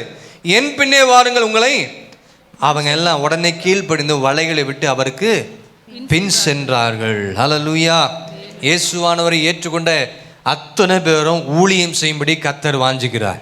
எத்தனை பேர் ஆமென் சொல்றீங்க? முழு நேரம் ஊழியத்திற்கு சில கர்த்தர் தெரிந்து கொள்கிறார். சில நபரை ஊழியம் செய்யும்படியாக கர்த்தர் செய்கிறாரு, அழைக்கிற. அந்த வருஷத்தின் கடைசியில் அதே நேரத்தில் ரட்சிக்கப்பட்ட அத்தனை பேரும் இயேசுவுக்காக. எத்தனை பேர் இந்த வருஷத்தை துவக்கத்திலிருந்து இந்த நாள் வரைக்கும் இயேசுவை கொடுத்து மற்றவங்க சொல்லியிருக்கிறீங்க? அல்லேலூயா. நம்ம சாப்பிட்டு நம்ம ஆசீர்வாதம் நினைக்கிறோம். மற்றவர்களுக்கும் ஆண்டுடைய அன்பை, புது ட்ரெஸ் வாங்கி போடுறதை விட்டுட்டு கிறிஸ்மஸுக்கு மற்றவங்களுக்கு கேக் கொடுக்கும் பொழுது அவங்களுக்கு நற்செய்தியை சொல்லுங்கள். அல்லேலூயா. ஆமாம், தெரிஞ்ச வீட்டுக்கே, விசுவாசி வீட்டுக்கே இப்போ கேக்கு, இந்த பிரியாணிலாம் கொடுக்குற வேலை வச்சுக்காதீங்க. பக்கத்து வீட்டில் நிறைய பேர் இருப்பாங்க, இயேசு அறியாத, அவங்களுக்கு கொடுத்து நல்ல வார்த்தையை சொல்லி ஜெபம் பண்ணிட்டு வாங்க. நிச்சயமாக அவங்க ஏற்றுக்கொள்வாங்க. நீங்கள் கொடுத்து பாருங்கள், நல்ல ஒரு பிரியாணியை போய் கொடுத்துட்டு ஆண்டவரை பற்றி சொல்லி பாருங்கள், கர்த்தர் நிச்சயமாகவே அவருடைய காதுகளை கர்த்தர் திறப்பார். அல்லேலூயா, அல்லேலூயா. அப்போ நிறைய விசுவாசிகள் சொல்கிறத நான் கேட்டிருக்கேன். என்ன சொல்கிறாங்க தெரியுமா? ஊழியம் வந்து பாஸ்டருக்கு மட்டும்தான். ஊழியம் வந்து யாருக்குங்க? பாஸ்டர் தான் ஊழியம் சொன்னோம். Pastor one man show army கிடையாது. ஊழியம் எல்லாரும் சேர்ந்து நம்ம இந்த ஊழியத்தை செயல்படுத்தணும். அல்லேலூயா. ஒருவன் எனக்கு ஊழியம் செய்தால் பிதாவானவர் அவனை. இப்போ நம்ம விசுவாசியாக இருந்துட்டு அப்படியே போயிடக்கூடாது. கர்த்தருக்காக என்ன செய்யணும்? இதற்காக தான் கர்த்தர் உங்களை என்னையும் அழைத்திருக்கிறார். ஆமென். ஊழியம் செய்ய வெளி இடத்துல எங்களால் போக முடியல, கிராமங்களில் ஊழியம் செய்யணும் அப்படி விருப்பப்படுறீங்களா? நார்த் இந்தியா போகணும்னா நீங்கள் சொல்லுங்கள். அதற்கெல்லாம் என்ன செய்யுது? ஆட்கள் இருக்கிறாங்க. கடந்த நாட்கள் நாங்கள் எல்லோரும் ஃபோட்டோஸ் பார்த்துருப்பீங்க. கோத்தகிரி போயிருந்தோம், 3 கிராமத்துக்கு போயிருந்தோம். கூக்கள், அப்புறம் கீரக்கள். இது ஃபுல்லாகவே அங்கே இருக்கிற எல்லா ஜனங்கள் இயேசுவை அறியாத ஜனங்கள் தான். அந்த இடத்துல அந்த ஊழியர்கள் போய் அங்கே பல நாட்களாக பல ஆண்டுகளாக ஊழியம் செய்திருக்கிறார்கள். அநேக இடங்களுக்கு போயிடணும். ஃபுல்லாக யானைக்காடு தான், ஃபுல்லாக கரடி தான், ஃபுல்லாக புலி தான். எல்லா இடங்களுக்கும் போய் நான் ஒரு பக்கம் போயிருந்தேன், அந்த பாஸ்டர் கூட என் மனைவி ஒரு பக்கம், எல்லாரும் ஒவ்வொரு பக்கமாக போய் அங்கே ஊழியம் செய்யும்படியாக கர்த்தர் கிருபை பாராட்டினார். அல்லேலூயா. எதற்காக சொல்கிறேன்னா, அவர் என்ன சொன்னார் அந்த பாஸ்டர் யாராச்சும் ஊழியம் செய்ய விருப்பப்பட்டா அப்படின்னா, இந்த மே மாதம்லாம் வருது பார்த்தீங்கன்னா, லீவ் நாட்களில் நீங்கள் அங்கே போய் தங்கிக்கலாம். அவர் உங்களை கூட்டிகிட்டு போவார். எங்கே கூப்பிட்டு போவார்? கிராமத்துக்கு கூட்டிகிட்டு போவார். அங்கே போய் நீங்கள் என்ன செய்யலாம்? இயேசுவை அறிவிக்கலாம், சுவிசேஷமாக அறிவிக்கலாம். அப்படி அந்த வாஞ்ச விருப்பம் இருந்துச்சுன்னா குடும்பமாக போய் எங்கே செஞ்சுட்டு வாங்க? ஊழியம் செஞ்சுட்டு வாங்க. அப்போ பிதாவானவர் உங்களை என்ன செய்வார்? இதற்காக தான் கர்த்தர் உங்களை அழைத்திருக்கிறார். ஆகவே கர்த்தருக்கு ஊழியம் பண்ணுங்க. கர்த்தர் உங்களை ஆசீர்வதித்து நடத்த வல்லவராக இருக்கிறார். கடைசியாக 1 தெசலோனிக்கேயர் 2ஆம் அதிகாரம் 11ஆம் வசனத்தை வாசிங்க. மேலும் தம்முடைய ராஜ்யத்திற்கும் மகிமைக்கும் உங்களை அழைத்த தேவன், மேலும் தம்முடைய ராஜ்யத்திற்கும் மகிமைக்கும் உங்களை அழைத்த தேவனுக்கு நீங்கள் பாத்திரராய் நடக்க வேண்டும் என்று. ஆமென். எதற்காக கர்த்தர் அழைக்கிறாருங்க? தம்முடைய பரலோக ராஜ்யத்திற்கும் மகிமையும் உங்களை அழைக்கிறார். ஆமென். மகிமைக்கும் உங்களை அழைத்த தேவன் எதுக்காக அழைக்கிறாரு? தம்முடைய ராஜ்யத்தை, தம்முடைய மகிமைக்கும் கர்த்தர் நம்மை அழைக்கிறார். தம்முடைய ராஜ்யத்தையும் மகிமையும் நமக்கு தருவதற்கு கொடுப்பதற்காக தான் கர்த்தர் இந்த நாட்களிலே உங்களை என்ன செய்றாரு? அழைக்கிறார். அந்த ராஜ்யம் தான் என்ன ராஜ்யம்? பரலோக ராஜ்யம். அல்லேலூயா. எத்தனை பேர் விசுவாசிக்கிறீங்க? எதற்காக கர்த்தர் அழைத்திருக்கிறார் என்றால், என்னை பரலோக ராஜ்யத்தை தருவதற்காக கர்த்தர் அழைக்கிறார். நாம் கெட்டு போகாமல், நரகத்துக்கு போகாமல் பரலோக ராஜ்யத்தில் நாம் போய் சேர வேண்டும் என்பதற்காக தான் கர்த்தர் உங்களை என்னையும் மனம் திரும்ப அழைக்கிறார். நீங்கள் மனம் திரும்பி வந்தீங்கன்னா கடைசி சொல்லப்பட்டது போல பரலோக ராஜ்யத்தையும் ஒரு மகிமையை சொந்தத்துக் கொள்ள கிருபையை கர்த்தர் செய்வார், தருவார். எப்படிப்பட்ட மகிமை? 1 பேர் 5:10 என்ன சொல்லப்பட்டு பாருங்க. 1 பேர் 5:10 எப்படிப்பட்ட மகிமையை கர்த்தர் தராரு? நித்திய கிறிஸ்து இயேசுவுக்குள் நம்மை தமது நித்திய மகிமைக்கு அழைத்தவராய் இருக்கிறார். எதுக்காக அழைக்கிறாருங்க? நித்திய மகிமை கர்த்தர் நமக்கு தந்து நடத்த போகிறார். எப்படிப்பட்ட மகிமை? நித்திய மகிமை. பரலோக ராஜ்யத்தையும் நித்திய மகிமையும் உங்களுக்கு எனக்கும் தருவதற்கு இயேசு இந்த வருஷத்தின் கடைசி நாட்கள் நம்மை அழைக்கிறார் என்று எத்தனை பேர் சொல்றீங்க? எத்தனை பேர் ஆயத்தமா இருக்கிறீங்க? எத்தனை பேர் உங்களை மனம் திரும்ப போறீங்க? எத்தனை பேர் உங்களை வாழ்க்கையை சரி செய்ய போறீங்க? இந்த உலகத்துல பேர், புகழ், அந்தஸ்து, கன, மகிமை விட கோடி மடங்கு பெரியது நித்திய மகிமை, பரலோக ராஜ்யம். ஸ்தேவானுக்கு தந்தார், பவுல் அப்போஸ்தலனுக்கு தந்தார். எத்தனை பேர் சொல்றீங்க, இயேசுவே உம்முடைய பரலோக ராஜ்யத்தின் நித்திய மகிமை எனக்கு தாரும் ஐயா? அப்படி தேவ சமூகத்தில் மன்றாடி அறிக்கை செய்து நாம் ஒப்பு கொடுக்கும் பொழுது கர்த்தர் நிச்சயமாகவே பரலோக ராஜ்யத்தில் பங்கு வரும்படியாக கர்த்தர் நமக்கு கிருபை செய்வார். ஆமென். இந்த அழைப்பை நமக்கு எடுத்துக்கொள்ளாமல் கடைசி வரைக்கும் உமக்கு சாட்சியா நான் என்ன செய்வேன்? வாழுவேன். உம்முடைய பரலோக ராஜ்யத்தின் நித்திய மகிமை பெற எனக்கு உதவி செய்கின்ற ஆண்டோட ஜெபிங்க. கர்த்தர் நிச்சயமாகவே கர்த்தர் நமக்கு தந்தரல வல்லவராக இருக்கிறார். ஆமென். அது மாத்திரமல்ல, கடைசி ஒரு வசனத்தை வாசி முடிச்சிருவோம். மத்தேயு 25:34 வசனத்தை வாசிங்க. அப்பொழுது ராஜா தமது வலது பக்கத்தில் நிற்பவர்களை பார்த்து, அப்பொழுது ராஜா தமது வலது பக்கத்தில் இருக்கிறவர்களை பார்த்து, வாருங்கள் என் பிதாவினால் ஆசீர்வதிக்கப்பட்டவர்களே. உங்களை பார்த்து கர்த்தர் சொல்லணும், வாருங்கள் என் பிதாவினால் ஆசீர்வதிக்கப்பட்டவர்களே, உலகம் உண்டானது முதல் உங்களுக்காக ஆயத்தம் பண்ணப்பட்டிருக்கிற ராஜ்யத்தை என்ன செய்யணும்? சுதந்தரித்துக் கொள்ள. இதற்காகவே கர்த்தர் உங்களை அழைத்திருக்கிறார். ஆமென். எத்தனை பேர் இப்படிப்பட்ட சத்தம் உங்க காதுல, என் காதுல உங்க வாழ்க்கையை முடிக்கும் போது கேட்கணும்னு ஆசைப்படுறீங்க? ஆமென். என்னன்னு கேட்கணும்? இதற்காகவே நீங்கள் என்ன செய்தீர்கள்? அழைக்கப்பட்டீர்கள். வாருங்கள் என் பிதாவினால் ஆசீர்வதிக்கப்பட்டவர்கள் சொல்லி இந்த சத்தம் முடியும் பொழுது, நம்முடைய வாழ்க்கை, நம்முடைய ஜீவன் பிரியும் பொழுது இந்த சத்தம் நம்முடைய காதுகளில் கேட்கணும். என்ன கேட்கணும்? உலகம் உண்டானதுமே உங்களுக்காக ஆயத்தம் பண்ணப்பட்டிருக்கிற ராஜ்யத்தை சுதந்தரித்துக் கொள்ளுங்கள். இயேசு உங்களை அழைக்கிறார். ஆமென். வாருங்கள், உங்களுக்காக உலக தோற்றம் உண்டாக்கப்பட்டிருக்கிற ராஜ்யத்தை சுதந்திரத்துக் கொள்ள உங்களை கர்த்தர் அழைக்கிறார். நம்ம எல்லாரும் இருக்கிற இடங்களில் நம்ம எல்லாம் எழுந்து நிற்போமா? உங்களை பார்த்து, என்னை பார்த்து இயேசு சொல்லணும். அப்படிப்பட்ட அழைப்பை இயேசு தரட்டணும். நம்முடைய வாழ்க்கையில் கர்த்தர் தரணும். இந்த வாழ்க்கையில் ஆண்டுடைய சத்தத்தை நம்ம கேட்கணும். ஆண்டுடைய சத்தத்தை நம்ம எல்லாரும் கேட்கணும். எல்லாம் எழுந்து நிற்போமா? அப்படிப்பட்ட அழைப்பை ஆண்டவரே என் காதுகளில், என் வாழ்க்கை, என் ஜீவன் புரியும் பொழுது இந்த சத்தம் என் காதில் தொனிக்கணும். இயேசு அழைக்கிறார், இயேசு அழைக்கிறார். சகோதரனே, சகோதரியே, வந்திருக்கிற எல்லா தேவ பிள்ளைகளே, தேவ ஜனங்களே, இயேசு அழைக்கிறார். அவருடைய அழைப்பின் காரணங்கள் என்ன தெரியுங்களா? முதலாவது மனம் திரும்ப அழைக்கிறார். இரண்டாவது பரிசுத்தமுள்ளவராக இருக்கும்படி அழைக்கிறார். நித்திய ஜீவனை பெற்றுக்கொள்ள அழைக்கிறார். சமாதானமாக இருக்கும்படி கர்த்தர் உங்களை அழைக்கிறார். இயேசுவோடு ஐக்கியமாக இருக்க அழைக்கிறார். நன்மை செய்து பாடுபட கர்த்தர் அழைக்கிறார். ஆசீர்வாதங்களை சுதந்திரத்துக் கொள்ளும்படியாக கர்த்தர் அழைக்கிறார். உன்னை ஊழியத்திற்கென்று கர்த்தர் அழைக்கிறார், ஊழியம் செய்யும்படி. ஒன்பதாவது, தம்முடைய ராஜ்யத்தையும் மகிமையும் கொடுக்க கர்த்தர் உன்னை அழைக்கிறார். கரங்களை உயர்த்தி எல்லாரும் சேர்ந்து, என்னை அழைத்தவரே உமக்கு நன்றி அப்பா. இந்த வார்த்தை நாளில் ஆண்டவரே, இந்த வருஷத்தின் கடைசி நாட்களிலே கர்த்தாவே எங்களோடு கூட பேசி கொண்டிருப்பதற்காக நன்றி. உங்களை என்னை கர்த்தர் அழைத்து நோக்க என்னென்னு தெரிஞ்சுக்கோங்க. அழைப்பின் காரணங்கள் என்ன என்பதை தெரிந்து கொண்டு இந்த 9 காரியங்கள், எதில் நம்ம வீக்காக இருக்கிறோம், எதில் நம்ம சரி செய்யணும், எதை விட்டு விலகி ஓடணும், நித்திய ஜீவனை பெற்றுக்கொள்ளுங்க. மற்றவரோடு கூட சமாதானமாக இருங்க, இயேசுவோடு கூட ஐக்கியமாக இருங்க, நன்மை செய்து பாடுபடுங்க, ஆசீர்வாதங்களை சுதந்திரத்துக் கொள்ளுங்க. பாவங்களை மன்னிக்கிறவன் வாழ்வடைய மாட்டான், அவர்களை அறிக்கை செய்து விட்டு இரக்கத்தை பெற்றுக்கொள்வான். என்றைக்கு நீங்கள் சரியா வரீங்களோ அன்றைக்கு உங்களுடைய எல்லா விதமான ஆவிக்குரிய ஆசீர்வாதத்தையும் பூமிக்குரிய ஆசீர்வாதத்தையும் சுதந்திரத்துக் கொள்ள கர்த்தர் கிருபை செய்வார். ஹல்லேலூயா, ஹல்லேலூயா, ஹல்லேலூயா. நன்றி ஆண்டவரே, நன்றி அப்பா, நன்றி ஆண்டவரே, நன்றி. சின்னஞ்சிறு வயதில் என்னை குறித்து விட்டார், தூர போயினும் கண்டு கொண்டார். சின்னஞ்சிறு வயதில் என்னை தூர போயினும் கண்டு கொண்டார். தமது எனக்கு அளித்து ஜீவன் பெற்றுக்கொள்ளேன். கடைசி எல்லாம் கைகளை தட்டி, சாமது ஜீவனை எனக்கும் அளித்து ஜீவன் பெற்றுக்கொள் என்று உரைத்தார். ஆனந்தமே பரமானந்தமே, இது மாபெரும் பாக்கியமே. ஆனந்தமே பரமானந்தமே, இது மாபெரும் பாக்கியமே. இந்த பாதலத்தில் சொந்தக்காரர் அவர், இந்த உள்ளத்தில் சொந்தமானார். அவர் வரும் நாளிலே என்னை கால. இயேசு உங்களை அழைக்கிறார். அழைப்பின் காரணங்கள் என்ன என்பதை புரிந்து கொண்டு தெரிந்திருக்கிறோம், சரி செய்து கொண்டு அவருக்கு பின்னாக ஓடுவோம். நிச்சயமாக ஆண்டு சித்தமான அவருடைய வருகை தாமதிக்கும் என்று சொன்னால் புதிய ஆண்டுக்குள் பிரவேசிக்கும் பொழுது நிறைவான ஆசீர்வாதங்களை நாம் பெற்றுக்கொள்ள கர்த்தர் கிருபை பாராட்டுவார். கண்களை மூடி நாம் ஜெபிப்போம். ஸ்தோத்திரிக்கிறோம் ஆண்டவரே, ஸ்தோத்திரம். எங்களை அதிகமாக நேசிக்கிறேன் எங்கள் நல்ல தகப்பனே, நன்றியோடு நாங்களுமே துதித்து உண்மை மகிமைப்படுத்துகிறோம். நல்ல ஆராதனை வேலைக்காய் நன்றி செலுத்துகிறோம் ஆண்டவரே. காலை முதல் மட்டும் உடைய பரிசுத்த பிரசன்னத்தால் நீர் எங்களை நிறைத்தீர், அதற்காய் ஸ்தோத்திரம் ஆண்டவரே.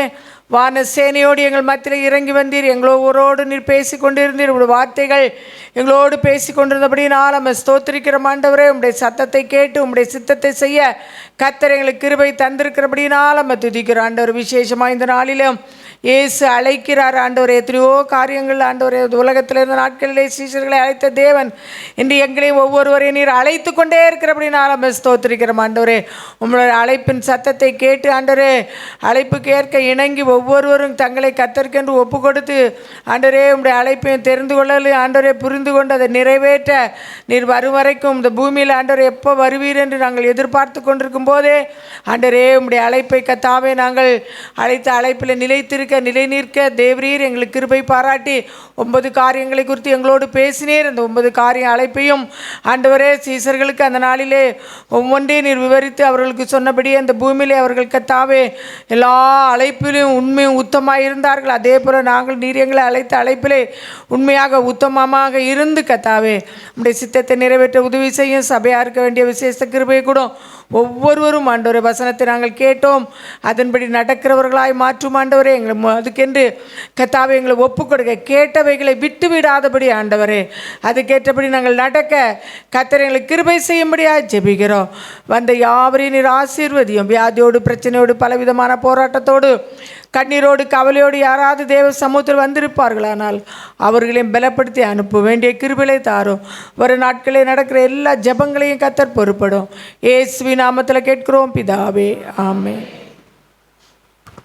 எல்லாரும் சேர்ந்து சொல்லும். என் ஆத்துமாவே கர்த்தரை ஸ்தோத்திரி, என் முழுமே பரிசுத்த நாமத்தை ஸ்தோத்திரி. என் ஆத்துமாவே கர்த்தரை ஸ்தோத்திரி, அவர் செய்த சகல உபகாரங்களையும் மறவாதே. ஆமென், ஆமென். நம்முடைய கர்த்தராகிய இயேசு கிறிஸ்துவின் கிருபையும் பிதாவாகிய தேவனுடைய அன்பும் பரிசுத்தாவினுடைய அன்யோன்ய ஐக்கியமும் இன்றும் என்றும் சதா காலங்களிலும் நாம் அனைவரோடு கூட இருப்பதாக.